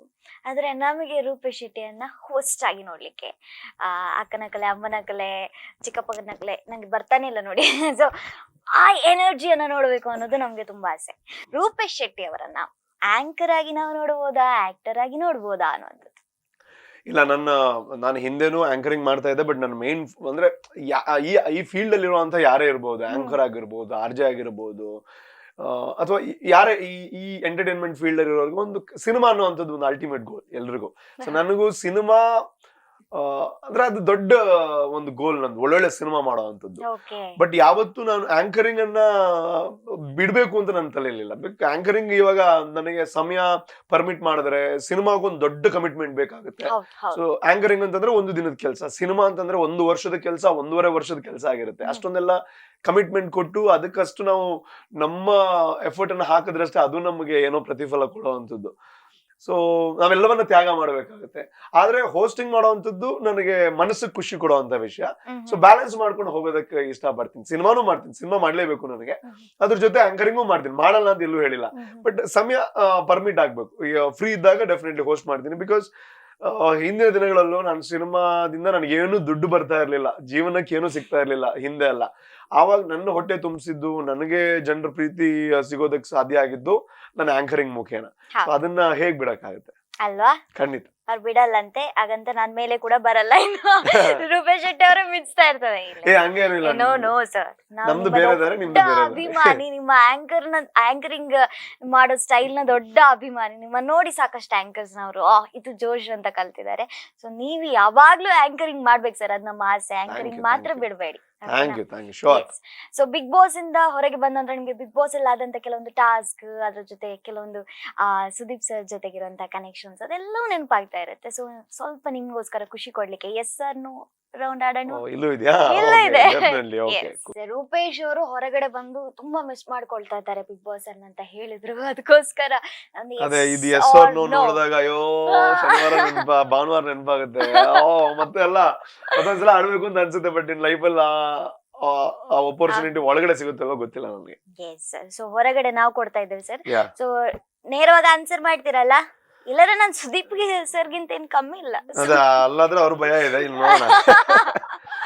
ಓಕೆ, ರೂಪೇಶ್ ಶೆಟ್ಟಿಗೆ ಬ್ಯಾಂಗ್ಳೂರಲ್ಲೇ ಇದ್ ಬಿಡುವ ಅಂತ ಅನಿಸ್ತಾ ಇದೆ. ಇದು ಯಾವ ರೀತಿಯ ಪ್ರಶ್ನೆ? ಇಲ್ಲ, ಇದಕ್ ನಾನು ನೋ ಅಂತೀನಿ. ನೋ ಅಂತೀರಾ? ಬಿಕಾಸ್ ಬೆಂಗಳೂರಲ್ಲೇ ಇರಕ್ಕಾಗಲ್ಲ. ಬಿಕಾಸ್ ಇವಾಗ ನನಗೆ ಸಿನಿಮಾ ಅಂತ ಬಂದಾಗ ಹ್ಮ್. ಎಲ್ಲೆಲ್ಲೆಲ್ಲೆಲ್ಲೋ ಶೂಟಿಂಗ್ ಇರುತ್ತೆ. ಬೆಂಗಳೂರಲ್ಲಿ ಇದ್ರೆ ಶೂಟಿಂಗ್ ಹೆಂಗ್ ಮಾಡಕ್ಕಾಗತ್ತೆ? ಸೊ ಬೆಂಗಳೂರಲ್ಲೂ ಇರ್ಬೇಕು, ಮಂಗಳೂರಲ್ಲೂ ಇರ್ಬೇಕು, ಅಂದ್ರೆ ತುಳು ಸಿನಿಮಾನು ಮಾಡ್ಬೇಕು, ಹೌದು. ಕನ್ನಡನೂ ಮಾಡ್ಬೇಕು, ಶೂಟಿಂಗ್ ಇದ್ದಾಗ ಬೇರೆ ಕಡೆನೂ ಹೋಗ್ಬೇಕು. ಇಲ್ಲಾಂದ್ರೆ ಬೆಂಗಳೂರಿಗೆ ನಾನು ಒಂದು ರೆಸ್ಟ್ರಿಕ್ಷನ್ ಹಾಕಿ ಬೇರೆಲ್ಲೂ ಹೋಗದೆ ಇರಂಗ ಆಗುತ್ತೆ. ಸೊ ಕಷ್ಟ ಆಗ್ಬೋದು. ನಿಮ್ ಮಾತುಗಾರ ಸರ್, ನೀವು ಬೆಳಿತೀರಾ, ನೀವು ನೀವು ಬೆಳಿತೀರಾ. ಕೇಳಿದ್ದೇನು ಅಂತ ಅರ್ಥ ಆಯ್ತು, ಬಟ್ ನಾನು ಉತ್ತರ ಇದು. ಹಾ. ಎಸ್, ತುಳುನಾಡಿನ ಪ್ರಖ್ಯಾತ ಬೈಗುಳಗಳು ಅಲ್ಲಿ ಬರ್ತಾ ಇತ್ತ ನಿಮ್ಮ ಬಾಯಲ್ಲಿ? ಇಲ್ಲ, ಬಾಯಲ್ಲಿ ಬರ್ತಾ ಇರ್ಲಿಲ್ಲ, ಮನ್ಸಲ್ಲಿ ಬರ್ತಾ ಮತ್ತೊಂದು- ನೋ. ಅಂದ್ರೆ ನೋಡಿ, ನಾವು ಫ್ರೆಂಡ್ಸ್ ಜೊತೆ ಇದ್ದಾಗ ಅಂದ್ರೆ ನಾನ್ ತೀರಾ ಕೆಟ್ಟ ಪದ ಎಲ್ಲ ಇಲ್ಲೂ ಯೂಸ್ ಮಾಡಲ್ಲ. ಹ್ಮ್. ಏನ್ ಬರುತ್ತೆ ಮ್ಯಾಕ್ಸಿಮಮ್ ಇಲ್ಲಿ ತೀರಾ ಕೆಟ್ಟ ಪದ ಅಂತ ಇಲ್ಲ ಸರ್, ಇಲ್ಲ ಅಲ್ವಾ? ಫ್ರೆಂಡ್ಶಿಪ್ ಅದು. ಅಲ್ಲಿ ಏನಾಯ್ತು ಅಂದ್ರೆ ನೋಡಿ, ನಾನು ಒಂದು ಖಂಡ್ರಾಗುಟ್ಟಿಂದ ಅದ್ ನಾವು ಅದೇನು ಸಿನಿಮಾದಲ್ಲೆಲ್ಲ ಬರೋ ಪದ, Okay. ಅದೊಂದು ಅಲ್ಲಿ ಯೂಸ್ ಮಾಡ್ತಾ ಇದ್ದೆ. ಹಾ. ಆಮೇಲೆ ಇನ್ನೊಂದು ತುಳುನಾಡಿ. ಅಂತ ಇದೆಲ್ಲ ಜಾಸ್ತಿ ಮೂರು ಮಾಡೋದು. ಅಕ್ಷರವಾದ. ನಮ್ ಫ್ರೆಂಡ್ಸ್ ಜೊತೆ ಅದು ಬರ್ತಾ ಇತ್ತು, ಬಟ್ ಅದು ನಂಗೆ ಅನ್ನಿಸ್ತು ಇಲ್ಲ ಇದು ಬರಬಾರ್ದು, ಇದು ಅಂದ್ರೆ ನಮಗಾದ್ರೆ ಗೊತ್ತು ನಾವು Yes, ತಮಾಷೆಗೆ ಹೌದು, ಮಾತಾಡೋದು ಅಂತ. ಹೌದು. ಅದು ಬಿಟ್ಟು ನಾನು ಅದಕ್ಕಿಂತ ಜಾಸ್ತಿ ಪದ ಇಲ್ಲೂ ಯೂಸ್ ಮಾಡಲ್ಲ. ಹ್ಮ್. ಆದ್ರೆ ನಾವಿಲ್ಲಿ ಹಿಂಗೆ ಅಂತೀವಿ ತಮಾಷೆ, ಭಾಷೆಗೆಟ್ಟ ಭಾಷೆ ಇಲ್ಲ ನಿನಗೆ ಅಂತ. ಹ್ಮ್. ಬಟ್ ಅಲ್ಲಿ ಎಲ್ಲ ನಾನು ಎಲ್ಲೋ ಒಂದ್ ಕಡೆ ಹಂಗ ಹೇಳಿದಕ್ಕೆ ಅವ್ರ ರಾಜಣ್ಣ ಅವ್ರ ಅದನ್ನ ಬೇರೆನೆ ಅನ್ಕೊಂಡ್ರು. ಅಂದ್ರೆ ಅಯ್ಯೋ. ಭಾಷೆ ಇಲ್ಲದವ ಅಂದ್ರೆ ಏನೋ ನನಗ್ ಸರ್, ಭಾಷೆಯ ವಿಚಾರ ಅಂತ ಅನ್ಕೊಂಡ್ರು. ಭಾಷೆ ಬಗ್ಗೆ ಅವ್ರ ಹತ್ರ ಮಾತಾಡ್ಬೇಕು. ನಾನಂದ್ರೆ ಇಲ್ಲ ಸರ್, ಅಂದ್ರೆ ಇದ್ರ ಅರ್ಥ ಬುದ್ಧಿಲ್ಲ ಅಂತ ಹೇಳೋದು ನಮ್ ಕಡೆ. So, Okay. ಇದ್ರ ಅರ್ಥ ಇದು ಅಂತ. ಆಮೇಲೆ ಕೂಲ್ ಆದ್ರು. ಮತ್ತೆ ನಾನು ಅನ್ಕೊಂಡಿಲ್ಲ, ನಾವೇನೋ ತಮಾಷೆಗೆ ಅಂದ್ರು ಅಲ್ಲಿ ಬೇರೆನೆ ಅರ್ಥ ಆಗುತ್ತೆ. ಒಂದೊಂದು ಮಂಗಳೂರು ಕನ್ನಡ ಬೇರೆ ಇರುತ್ತೆ, ಬೆಂಗಳೂರು ಹೌದು, ಕನ್ನಡ ಹೌದು. ಬೇರೆ ಇರುತ್ತೆ. ಸೊ ಹಾಗಾಗಿ ಬೈಗುಳಗಳೆಲ್ಲ ಬಂದ್ರು ಮನ್ಸಲ್ಲಿ ತಕ್ಕೊಂಡಿದ್ರಾ? ಇರ್ತಾ ಓಕೆ. ಸೊ ನಿಮ್ಮ ಹೆಸರು ಡ್ಯಾಮೇಜ್ ಆಗಿದೆ ಅಂತ ಒಳಗಡೆ ಏನಾದ್ರೂ ಸೆನ್ಸ್ ಆಗಿತ್ತಾ? ಡ್ಯಾಮೇಜ್ ಆಗಿದೆಯಾ ನನ್ನ ಹೆಸರು, ಹೇಗ್ ಕಾಣಿಸ್ತಾ ಇದ್ದೇನೆ ಅಂತ ಏನಾದ್ರೂ ಸೆನ್ಸ್ ಆಗಿತ್ತಾ? ಅಂದ್ರೆ ಡೌಟ್ ಆಗಿದೆಯಾ ಅಂತನ, ಸೆನ್ಸ್ ಆಗಿದೆಯಾ ಅಂತನ? ಹೌದು, ಡೌಟ್ ಕೂಡ ಆಗಿರ್ಬೋದು, ಸೆನ್ಸ್ ಕೂಡ ನಂಗೆ ಏನೋ ಒಂದು ಫೀಲ್ ಬರ್ತಾ ಇದೆಯಾ, ಏನೋ ಹೆಸರು ಡ್ಯಾಮೇಜ್ ಆಗಿದೆ ಅಂತ ಅನ್ನಿಸ್ತಾ ಇದೆಯಾ ಅಂತ. ಅಂದ್ರೆ ಇದಕ್ಕೆ ಎಸ್ ಅಲ್ಲ, ನೋ ಅಲ್ಲ. ಹ್ಮ್. ನನಗೆ ಎಸ್ ಅಂತೀನಿ ಒಂದು ಇನ್ಸಿಡೆಂಟ್ಗೆ. ಓಕೆ. ಡ್ಯಾಮೇಜ್ ಆಗಿದೆ ಅಂತ ನಾನು ಹೇಳಲ್ಲ, ಅಂದ್ರೆ ಡ್ಯಾಮೇಜ್ ಆಗಿಲ್ಲ ಅಂತ ಹೇಳ್ತೀನಿ. ಡ್ಯಾಮೇಜ್ ಆದ್ರೆ ನಾನು ಟೈಟಲ್ ವಿನ್ ಆಗೋದಕ್ಕೆ ಆಗಲ್ಲ. First of all okay. ನನಗೆ ಕೆಲವೊಂದ್ಸಲ ಅನ್ಸುತ್ತೆ ಅಲ್ಲಿ ಏನೋ ಅಂತಂದ್ರೆ, ಏನೋ ಒಂದು ಆದಾಗ ಇವಾಗ ಸುದೀಪ್ ಸರ್ ಬಂದು ಕ್ಲಾಸ್ ತಗೋತಾರೆ ಎವ್ರಿ ಸ್ಯಾಟರ್ಡೆ, ಬಂದು ಏನೋ ಒಂದು ನಮ್ ಮಿಸ್ಟೇಕ್ ನ ಹೇಳ್ತಾರೆ. ಸ್ಟಾರ್ಟಿಂಗ್ ಅಲ್ಲಿ ನನ್ಗೆ ಅನಿಸ್ತಾ ಇತ್ತು, ಅಯ್ಯೋ ಹೊರಗಡೆ ಏನಾಗಿರುತ್ತೆ, ನಾನೊಂದು ತುಳು ಸಿನಿಮಾ ಮಾಡ್ಕೊಂಡು ಹೋದ್ರು ಜೀವನ ಮಾಡ್ತಾ ಇದ್ದೆ, ಇವಾಗ ಅದು ಇಲ್ವಾ, ಏನಾಗಿರುತ್ತೆ, ಜನ ಬೈತಾ ಇರ್ತಾರೆ. ಅಲ್ಲಿ ಏನೂ ಗೊತ್ತಾಗಲ್ಲ ನಿಮ್ಗೆ. ಹೌದು, ಹೊರಗಡೆ ಹೌದು. ಇಷ್ಟೊಂದೆಲ್ಲ ಪ್ರೀತಿ ತೋರಿಸ್ತಾರೆ ಅಂತ ಅಲ್ಲಿ ಗೊತ್ತಾಗಲ್ಲ. ಹ್ಮ್. ಸೊ ಏನೋ ಒಂದ್ ಜಗಳ ಆದಾಗ, ಫಸ್ಟ್ ಒಂದ್ ಚಪಾತಿ ಜಗಳ ಆಯ್ತು. ಹ್ಮ್. ಅವಾಗ ನನಗೊಂದು ಅಯ್ಯೋ ಹೊರಗಡೆ ನಾನು ಹಿಂಗ್ ಕಂಡಿರ್ತೀನೋ, ಹೊರಗಡೆ ಏನೇನೆಲ್ಲ ಆಗಿರುತ್ತೋ ನನಗೆ. Yes. ಆಮೇಲೆ ಸುದೀಪ್ ಸರ್ ಒಂದಿನ ಏನೋ ವಿಷಯ ಅಂದಾಗ, ಇಲ್ಲ ಹೊರಗಡೆ ಫುಲ್ ನನ್ನ ಕ್ಯಾರೆಕ್ಟರ್ ಹಾಳಾಗಿರುತ್ತೆ, ಈ ತರ ಎಲ್ಲ ಅನ್ಸುತ್ತೆ. ಹ್ಮ್. ಬಟ್ ಹೋಗ್ತಾ ಹೋಗ್ತಾ ಮತ್ತದೆಲ್ಲ ಮರ್ತೋಗ್ಬಿಡುತ್ತೆ. ಮರ್ತೋಗುತ್ತೆ. ಈಗ ಚಪಾತಿ ವಿಷಯ ಹೇಳುವಾಗ ನಾನು ನಿಮಗೊಂದು ಹೇಳಬೇಕು.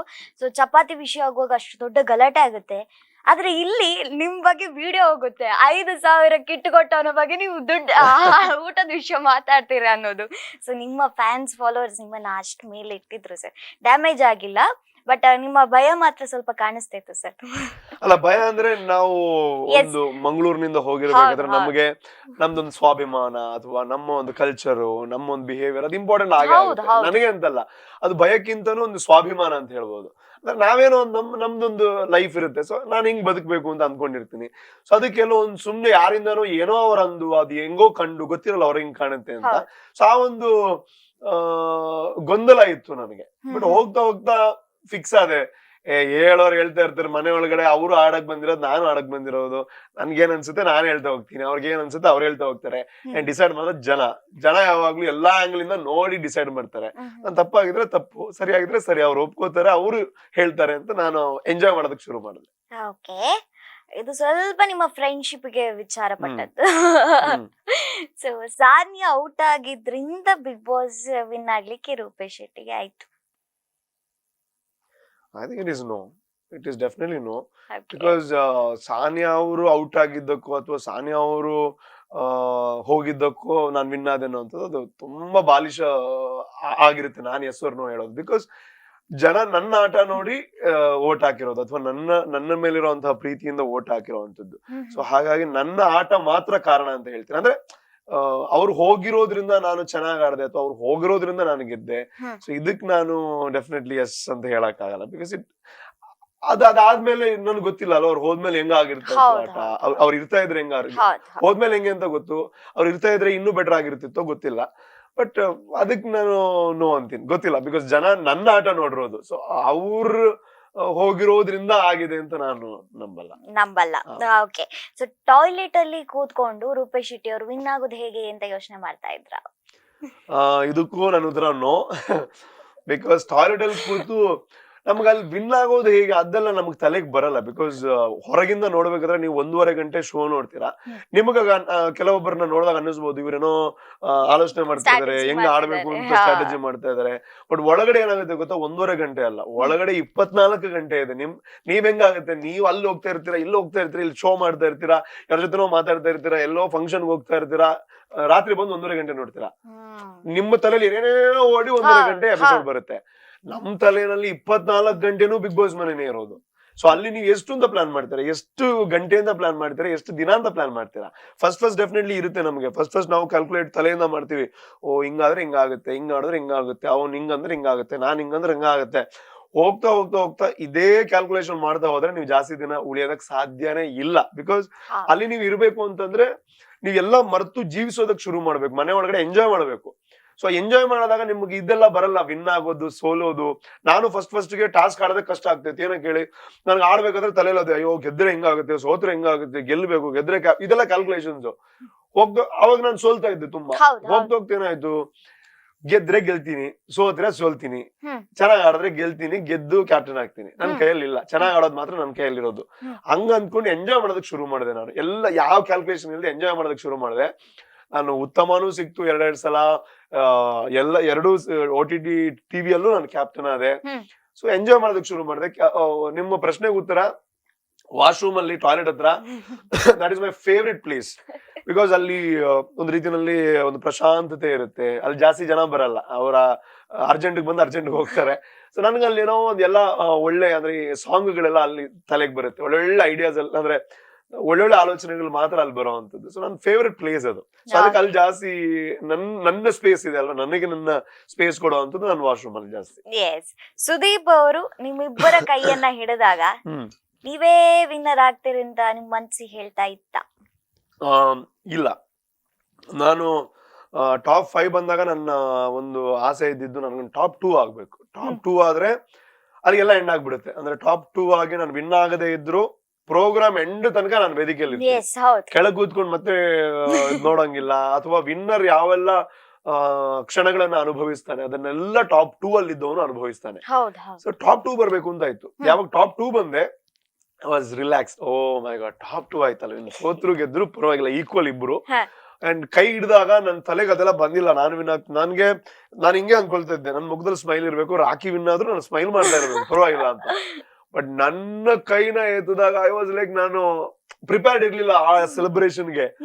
ಸೊ ನನಗೆ ಅದು ಒಂದು ರೀತಿನಲ್ಲಿ ಎಕ್ಸ್ಪ್ಲೈನ್ ಮಾಡೋದಕ್ಕೆ ಆಗದೆ ಇರೋಂತ ಒಂದು ಖುಷಿ ಆಯ್ತು ನನಗೆ. Very nice. ಸೊ ತುಂಬಾ ದುಡ್ಡು ಬಂತು ಸರ್, ಆಲ್ಮೋಸ್ಟ್ ಖರ್ಚಾಯ್ತಾ ಅಂತ? ಅಲ್ಲ, ಖರ್ಚಂದ್ರೆ ನನ್ ಮಾಡ್ರೋ ಇವಾಗ ಹೊರಗ್ ಬಂದಾಗ ಗೊತ್ತಾಯ್ತು ತುಂಬಾ ಸಾಲಗಳಿತ್ತು. ಬಿಕಾಸ್ ಒಂದು ನನ್ನ ಪರ್ಸನಲ್ ಕಮಿಟ್ಮೆಂಟ್ಸ್ ತುಂಬಾ ಇತ್ತಲ್ವ, ನನಗೆ ಲೋನ್ ಕಟ್ಟೋದಕ್ಕಿತ್ತು, ಅಥವಾ ನನ್ನ ಚಿಟ್ ಫಂಡ್ ಗಳನ್ನ ಅದ್ರ ಕಮಿಟ್ಮೆಂಟ್ಗಳಿತ್ತು, ನನ್ನ ಏನು ಸಿನಿಮಾ ಕೆಲ್ಸಗಳು ಅದು ಡಿಲೇ ಆದಷ್ಟು ನಮಗೆ ನಿಮ್ಗೆ ಗೊತ್ತಲ್ವಾ, ದುಡ್ಡು ಜಾಸ್ತಿ ಖರ್ಚಾಗ್ತಾ ಇರುತ್ತೆ, ಸಂಬಳಗಳು ಕೊಡ್ತಾ ಇರ್ಬೇಕು, ನಮ್ಮ ಕೆಲಸ ಮಾಡೋರ್ಗೆ ಸಂಬಳ ಕೊಡ್ಬೇಕು, ಇದೆಲ್ಲ ಜಾಸ್ತಿ ಆಗ್ತಾ ಇರುತ್ತೆ. ಅದ್ರ ಜೊತೆಗೆ ಒಳಗಡೆ ದಿನಕ್ಕೆ 2-3 ಡ್ರೆಸ್ ಬೇಕು.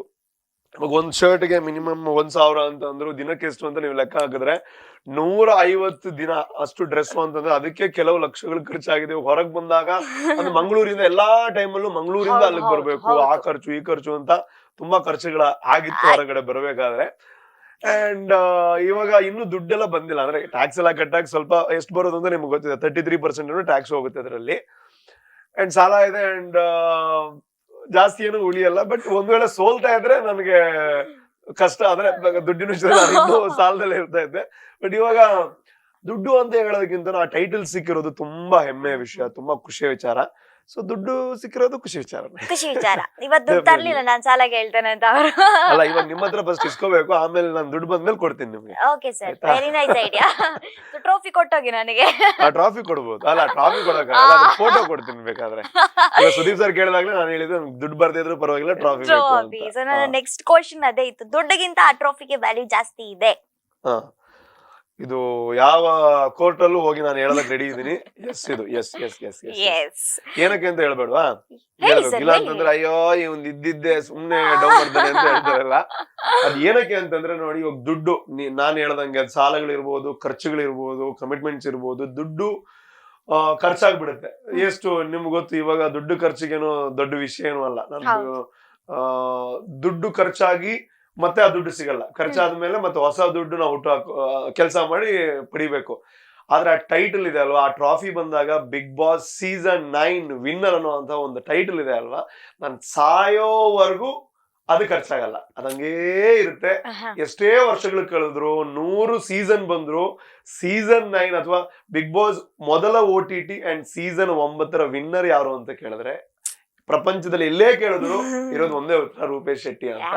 That is important. Very nice sir. So ಈಗ ಒಂದು ಇಂಪಾರ್ಟೆಂಟ್ ಕ್ವಶನ್ ಸರ್. ತುಂಬಾ ಇಂಪಾರ್ಟೆಂಟ್. ಯಾ ನಿಮ್ಗ ನಮ್ಗ ನಮ್ಗೆ ಪ್ರೋಮೋಗೆ ಓಕೆ, ಹಂಗಾದ್ರೆ ನೋ ಅಂತ ಹೇಳಿ. Very nice. ನೋ ಕೇಳಿ, ಇಟ್ಕೊಳ್ಳಿ. ಕೇಳಿ. ರೂಪೇಶ್ ಶೆಟ್ಟಿ ಅವರು ಅರೇಂಜ್ ಮ್ಯಾರೇಜೇ ಆಗೋದು.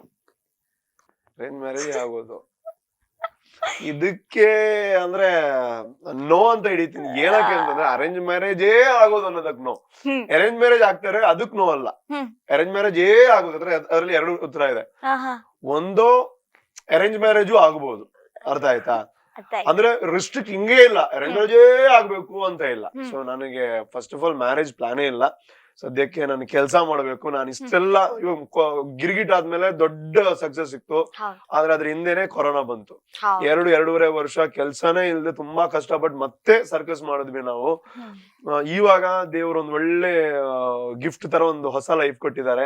ಇವಾಗ ನಾನು ಮದುವೆ ಅದು ಇದು ಅಂತ ಡೈವರ್ಟ್ ಮಾಡ್ಕೊಂಡ್ರೆ, ನನ್ಗೆ ಯಾವಾಗ್ಲೂ ಪರ್ಸನಲ್ ಲೈಫ್ ಇಂಪಾರ್ಟೆಂಟ್, ಆದ್ರೆ ಪ್ರೊಫೆಷನಲ್ ಲೈಫ್ ಅಥವಾ ಕೆಲಸ ತುಂಬಾ ಇಂಪಾರ್ಟೆಂಟ್. ಇನ್ನೊಂದ್ 2 ವರ್ಷ ಮಿನಿಮಮ್ ಚೆನ್ನಾಗಿ ಕೆಲಸ ಮಾಡ್ಬೇಕು, ಒಂದು ದಿನ ವೇಸ್ಟ್ ಮಾಡದೆ ಕೆಲಸ ಮಾಡ್ಬೇಕು.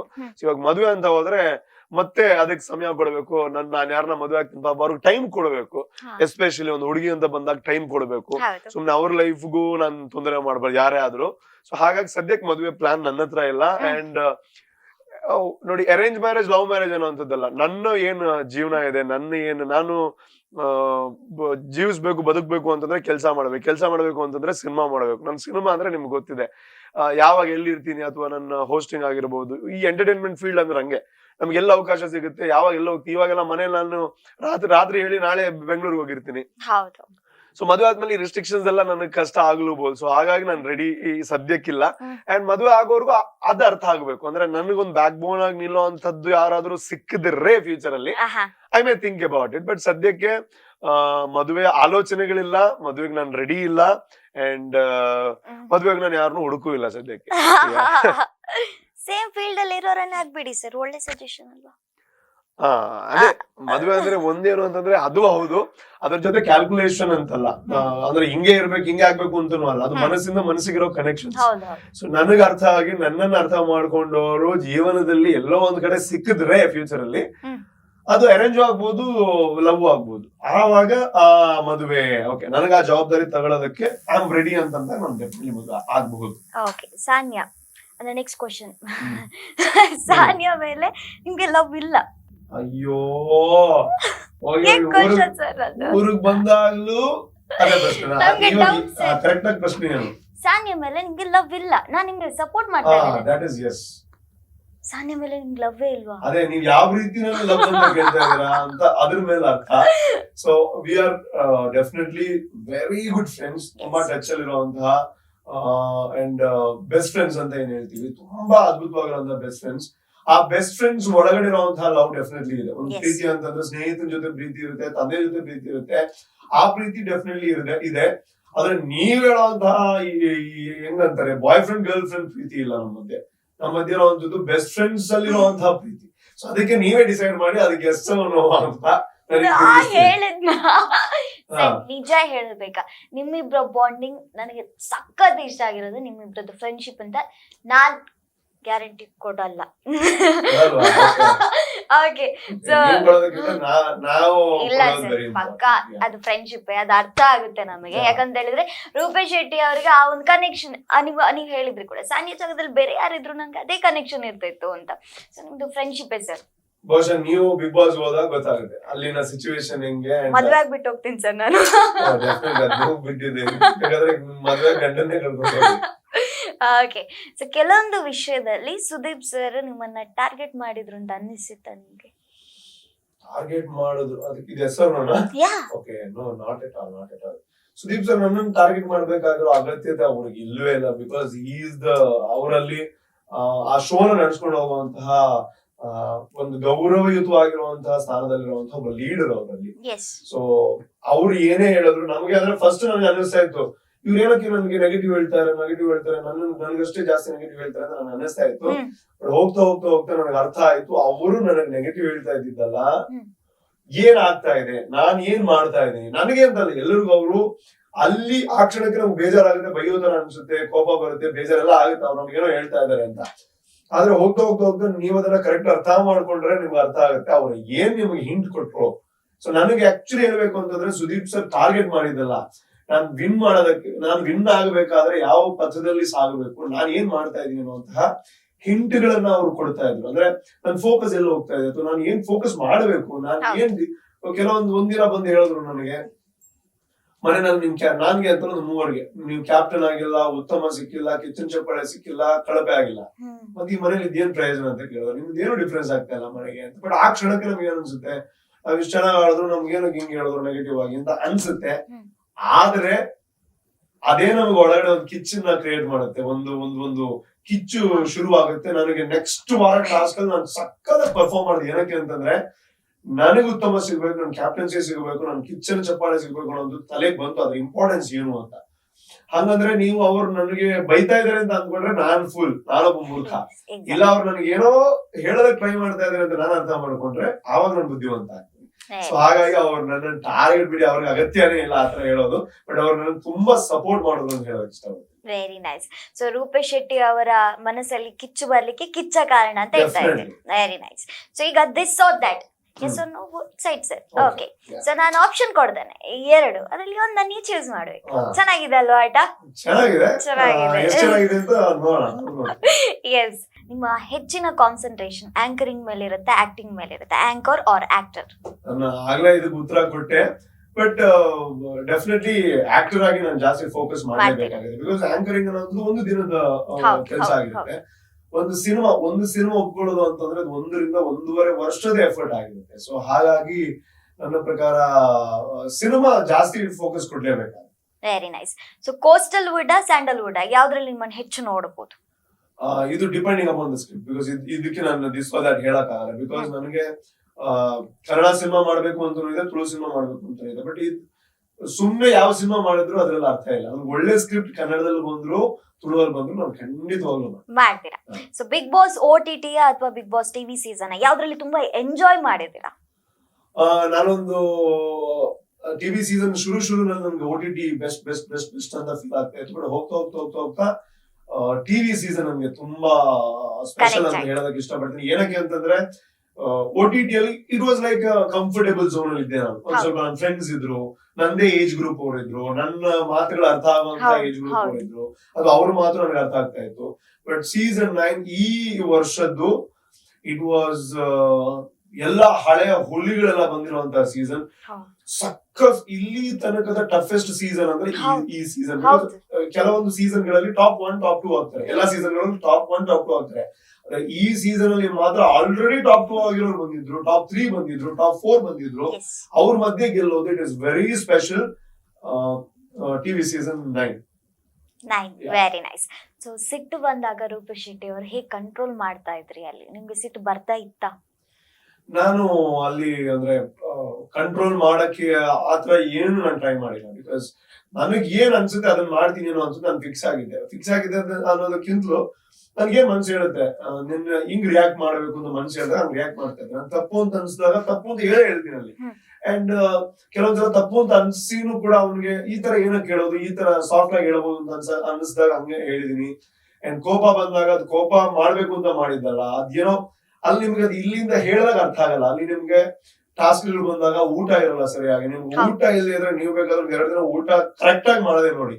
ನಿಮ್ಗೆ ಏನ್ ಬೇಕು ಅದು ತಿಂದೆ ಒಂದ್ ಸ್ವಲ್ಪ ಊಟ ತಿಂದಾಗ ನಿಮ್ಗೆ ಆಲ್ರೆಡಿ ಅಗ್ರೆಷನ್ ಬಂದಿರುತ್ತೆ. ಆ ಟೈಮಲ್ಲಿ ನೀವು ಗೆಲ್ಲಬೇಕು ಅನ್ನೋದು ಒಂದು ಆಟ ಇರುತ್ತೆ, ಆವಾಗ ಕೋಪ ಬಂದೇ ಬರುತ್ತೆ ನಿಮ್ಗೆ. ಸೊ ನಾನು ನನ್ನನ್ನು ಕಂಟ್ರೋಲ್ ಮಾಡಿಲ್ಲ ಅಲ್ಲಿ, ನನಗೆ ಏನ್ ಅನ್ಸುತ್ತೆ ಅದನ್ನ ಮಾಡ್ತಾ ಹೋಗ್ತೀನಿ. ಸೊ ಅದೇ ನನ್ನ ಗೆಲುವಿಗೆ ಹೆಲ್ಪ್ ಆಗುತ್ತೆ ಅನ್ಕೊತೀನಿ. ಸೊ ನಿಮ್ಮಲ್ಲಿ ಚೂಸ್ ಮಾಡುವಂಥದ್ದು ಏನೂ ಇಲ್ಲ, ಎಲ್ಲವನ್ನ ನೀವು ನಿಭಾಯಿಸ್ತೀರ ಅನ್ನೋ ಕಾನ್ಫಿಡೆನ್ಸ್ ನಮಗೂ ಇದೆ. ಬರುವಂಥ ಎಲ್ಲ ಚಾಲೆಂಜಸ್ ಅನ್ನ ಮೆಟ್ಟಿ ನಿಂತು ಕೋಸ್ಟಲ್ವುಡ್ ಅಂಡ್ ಸ್ಯಾಂಡಲ್ವುಡ್ ಎರಡರಲ್ಲೂ ರೂಪೇಶ್ ಶೆಟ್ಟಿ ಅವ್ರು ಮಿಂಚಬೇಕು. ಆ RRR ಜೊತೆ ಇನ್ನೊಂದು ಆರ್ ಸೇರ್ಬೇಕು. ಸೊ ನೀವು ಬಂದಿದ್ದೀರಾ, ನಿಮ್ಮ ಎಲ್ಲಾ ಟ್ಯಾಲೆಂಟ್ಗಳನ್ನ ನಾವು ಬಿಗ್ ಬಾಸ್ ಅಲ್ಲೇ ನೋಡಿದ್ದೆ. ಆಕ್ಚುಲಿ ಹಾಡ್ತೀರಾ ಅನ್ನೋದು ಗೊತ್ತಿರಲಿಲ್ಲ. ಹಾಡು ನಾನು ಆವಾಗಲೇ ಡಿಸ್ಕಸ್ ಮಾಡ್ತಾ ಇದ್ದೆ, ಸರ್ ಅವ್ರಿಗೆ ಆಟೋಮೆಟಿಕಲ್ ಕೂತಲ್ಲೆಲ್ಲ ಹಾಡು ಬರುತ್ತೆ ಸರ್, ಇವ್ರ ಸಿನಿಮಾಗೆ ಎಷ್ಟು ಸುಲಭ ಅಲ್ಲ ಅಂತ. ಸೊ ಅಷ್ಟು ಚೆನ್ನಾಗಿ ಹಾಡು ಬರ್ತಿದೆ. ಅದರಲ್ಲೂ ಸಾನಿಯಾ ಹೋದಾಗ ನೀವು ಒಂದು ಹಾಡು ಹೇಳಿದ್ರಲ್ಲ, ಅದು ನನ್ನ ಮೋಸ್ಟ್ ಫೇವ್ರೇಟ್. ನನಗೋಸ್ಕರ ಆ ಹಾಡು ಹಾಡ್ಬೋದಾ? ಖಂಡಿತ. ಇವಾಗ ಏನಾಗಿದೆ ಅಂದ್ರೆ ನಾನು 40 ಆಲ್ಮೋಸ್ಟ್ ಹಾಡಿದ್ದೀನಿ. ಅಂದ್ರೆ OTT ಕೆಲವೊಂದು ಏನಾಗಿದೆ ಅಂತಂದ್ರೆ, ನಾನು ಒಂದು ಹಾಡಿ ಅದ್ ಮತ್ತೆ ರಿಪೀಟ್ ಮಾಡ್ತಾ ಇರ್ತೀನಿ, ಇನ್ನೊಂದು ಹಾಡ್ತಾ ಇದ್ದೀನಿ. ಲಿರಿಕ್ಸ್ ಅಲ್ಲಿ ಈಗಲೂ ನೆನಪು ಬರಲ್ಲ. ನಾನು ಅನ್ಕೋತಾ ಇದ್ದೀನಿ ಅದನ್ನೆಲ್ಲ ಮತ್ತೆ ನಾನು ಹಾಡಿ ಅದನ್ನ ನನ್ನ ಸೋಷಿಯಲ್ ಮೀಡಿಯಾದಲ್ಲಿ ಹಾಕ್ಬೇಕು. ಬಿಕಾಸ್ ಆ ಒಳಗಡೆ ಆಗಿರುವಂತದ್ದು ಅದು ಕೇವಲ ಹಾಡುಗಳಲ್ಲ, ಅದು ಇಮೋಷನ್ಸ್. ಒಂದು ಗುರೂಜಿಗೆ ಒಂದು ಹಾಡುವಂತ ಹಾಡಿರ್ಬೋದು, ಅದು ಹಾಡಲ್ಲ, ಅವರ ಇಮೋಷನ್ಸ್ ನ ನಾನು ಹೇಳಿರೋದು ಅಷ್ಟೇ, ಅದು ಹಾಡಲ್ಲ ಆಕ್ಚುಲಿ. ಸೊ ಅಂತಹ ಎಲ್ಲಾ ಹಾಡುಗಳನ್ನ ಮತ್ತೆ ಹಾಡಬೇಕು ಅಂತ ಆಸೆ ಇದೆ ನನಗೆ. ಇದು ನನ್ಗೆ ಎಷ್ಟು ಲಿರಿಕ್ಸ್ ನೆನಪಿದೆ ಅಷ್ಟು ಹಾಡ್ತೀನಿ. ಮತ್ತೆ ವಾಯ್ಸ್ ನನಗೆ ಮೊನ್ನೆಯಿಂದಲೂ ಫುಲ್ ಕ್ರಾಕಿ ಇದೆ, ಅಲ್ಲೂ ಕ್ರಾಕಿ ಇದೆ. ಬಿಕಾಸ್ ಕಿರ್ಚಿ ವಾಯ್ಸ್ ಅಷ್ಟೇ ಆಗಿಲ್ಲ, ಅಡ್ಜಸ್ಟ್ ಮಾಡ್ತೀನಿ. ಬಿಕಾಸ್ ಒಳಗಡೆ ಇದ್ದಾಗ ನನಗೆ, ಇಲ್ಲಿ ಹೊರಗಡೆ ತುಂಬಾ ಇದೆ ತಲೆಯಲ್ಲಿ, ಅಲ್ಲಿ ಕೆಲ್ಸ, ಇಲ್ಲಿ ಹೋಗೋದು, ಈವೆಂಟ್ ಬಂದಿದೆಲ್ಲ, ಒಳಗಡೆ ನಮ್ಗೆ ಏನು ಇರಲ್ಲ, ತಲೆ ಫುಲ್ ಫ್ರೀ ಆಗಿರುತ್ತೆ. ಅವಾಗ ಒಳ್ಳೆ ಪದಗಳು ಬರುತ್ತೆ ಅದ್ರ ಹಾಗೆ. So I try. ಆಯ್ತಾ? ನೀ ಬಂದ ಮೇಲೆ ಈ ಬಾಳು ಬಲು ಸುಂದರ, ನೀ ಪಕ್ಕ ನಿಂತಾಗ ನಾಚುವನು ಚಂದಿರ, ನೀನ್ಯಾರು ನನಗೆ ಬಲು ಕಷ್ಟ, ನನ್ನ ಉತ್ತರ ಒಂದಂತೂ ಸ್ಪಷ್ಟ, ನೀ ಎಲ್ಲಕ್ಕಿಂತ ಎತ್ತರ. ತುಂಬಾ ಹೈ ಹೋಗ್ಬೇಕು, ಅವಾಗ ಇಲ್ಲ ನಿಮ್ ಕ್ರ್ಯಾಕ್ ಆಗಕ್ ನಾ ಬಿಡಲ್ಲ sir. Okay sir, and obviously ನಿಮ್ಗೆ ಅದು ವಾಯ್ಸ್ ಕ್ರ್ಯಾಕ್ ಆಗಿದೆ, ಆದ್ರೂ ನನ್ನ ಮನ್ಸು ತಡೀತಾ ಇಲ್ಲ ಸರ್. ಆ ಬಿಗ್ ಬಾಸ್ ಸ್ಟೇಜ್ OTT ಅಲ್ಲಿ ನೀವು ಎಂಟ್ರಿ ಆದಾಗ ನಿಮ್ಮ ರೆಗ್ಯುಲರ್ ಡೈಲಾಗ್ ನೀವು ಹೋಸ್ಟಿಂಗ್ ಮಾಡೋದನ್ನ ಹೇಳಿದ್ರಿ, ಎಷ್ಟು ಇಷ್ಟ ಆಗಿತ್ತು ಅಂತ ಹೇಳಿದ್ರೆ, ಇಲ್ಲಿ ಹೇಳ್ತಿದ್ದ ಡೈಲಾಗ್ ಈಗ ಬಿಗ್ ಬಾಸ್ ಅಲ್ಲಿ ಕೇಳ್ತಿದ್ರು, ಅಷ್ಟು ಖುಷಿ ಆಗಿತ್ತು. ಅದನ್ನ ಒಂದ್ಸತಿ ಹೇಳ್ಬೋದು.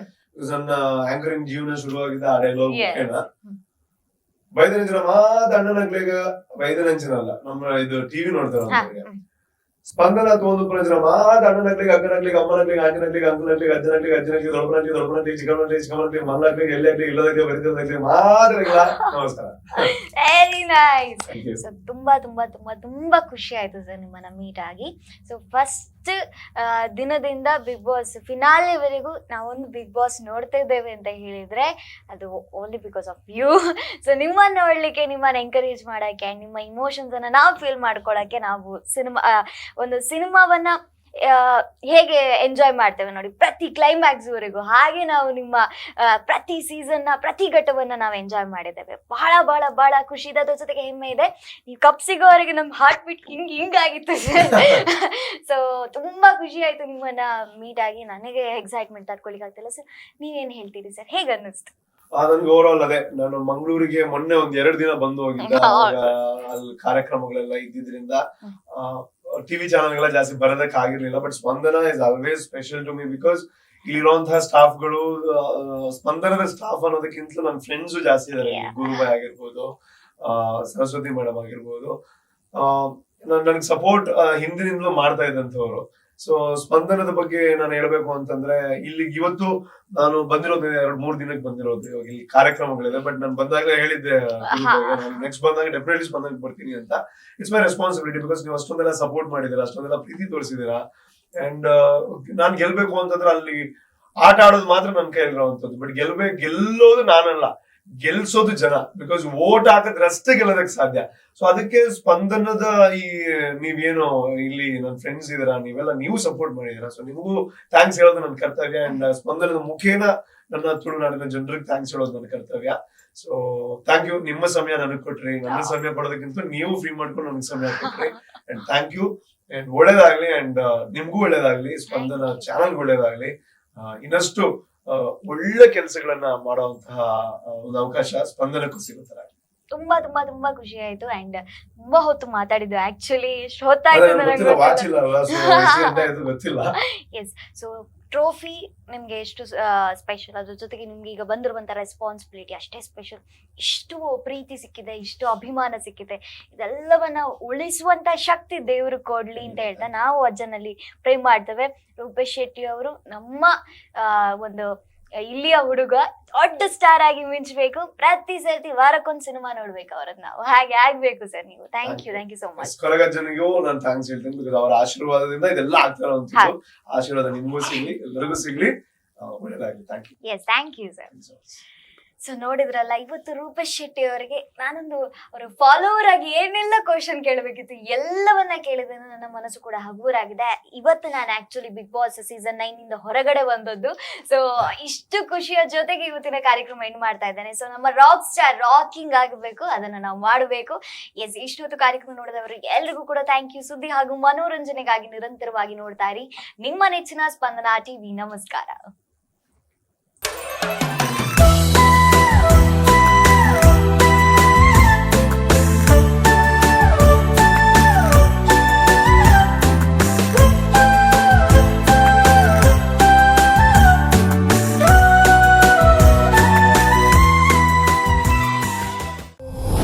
ಮನೆ ಕಟ್ಟುವ ಕನಸು ನಿಮ್ಮದಾಗಿದ್ದರೆ ನಿಮ್ಮ ಕನಸಿನ ಮನೆ ಕಟ್ಟಲು ವಿವಿಧ ಹೊಸ ವಿನ್ಯಾಸ ಹೊಂದಿರುವ ಉತ್ತಮ ಗುಣಮಟ್ಟ ಮತ್ತು ದೀರ್ಘ ಬಾಳಿಕೆಯ sanitary ware, vitrified tiles, bathroom fittings, bath cabinet, wall tiles ಹಾಗೂ ಕಚೇರಿ ಕಟ್ಟಡ ಕಟ್ಟಲು ಬೇಕಾದ ಅಗತ್ಯ ವಸ್ತುಗಳಿಗಾಗಿ ಸಂಪರ್ಕಿಸಿ Mahalakshmi ceramic centre, Mahalakshmi complex, Kasaba Bazar, Bandar, Mangaluru. ದೂರವಾಣಿ ಸಂಖ್ಯೆ 8660836009.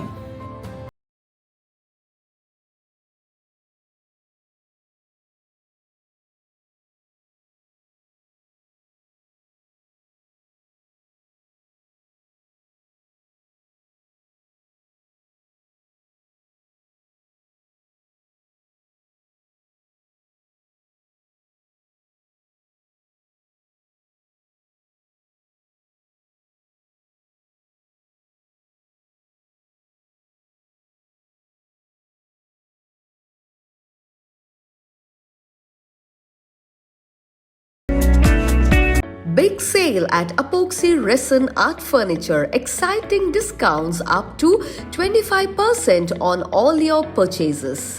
Resin Art Furniture provides you exciting offers on epoxy and wall work, dining table, kitchen countertop, coffee table, wallets and keychain, fruit bowls, wall clock and customized work. Epoxy Resin Art Furniture, SO Enterprises. For more details, please contact us to 9108 924173.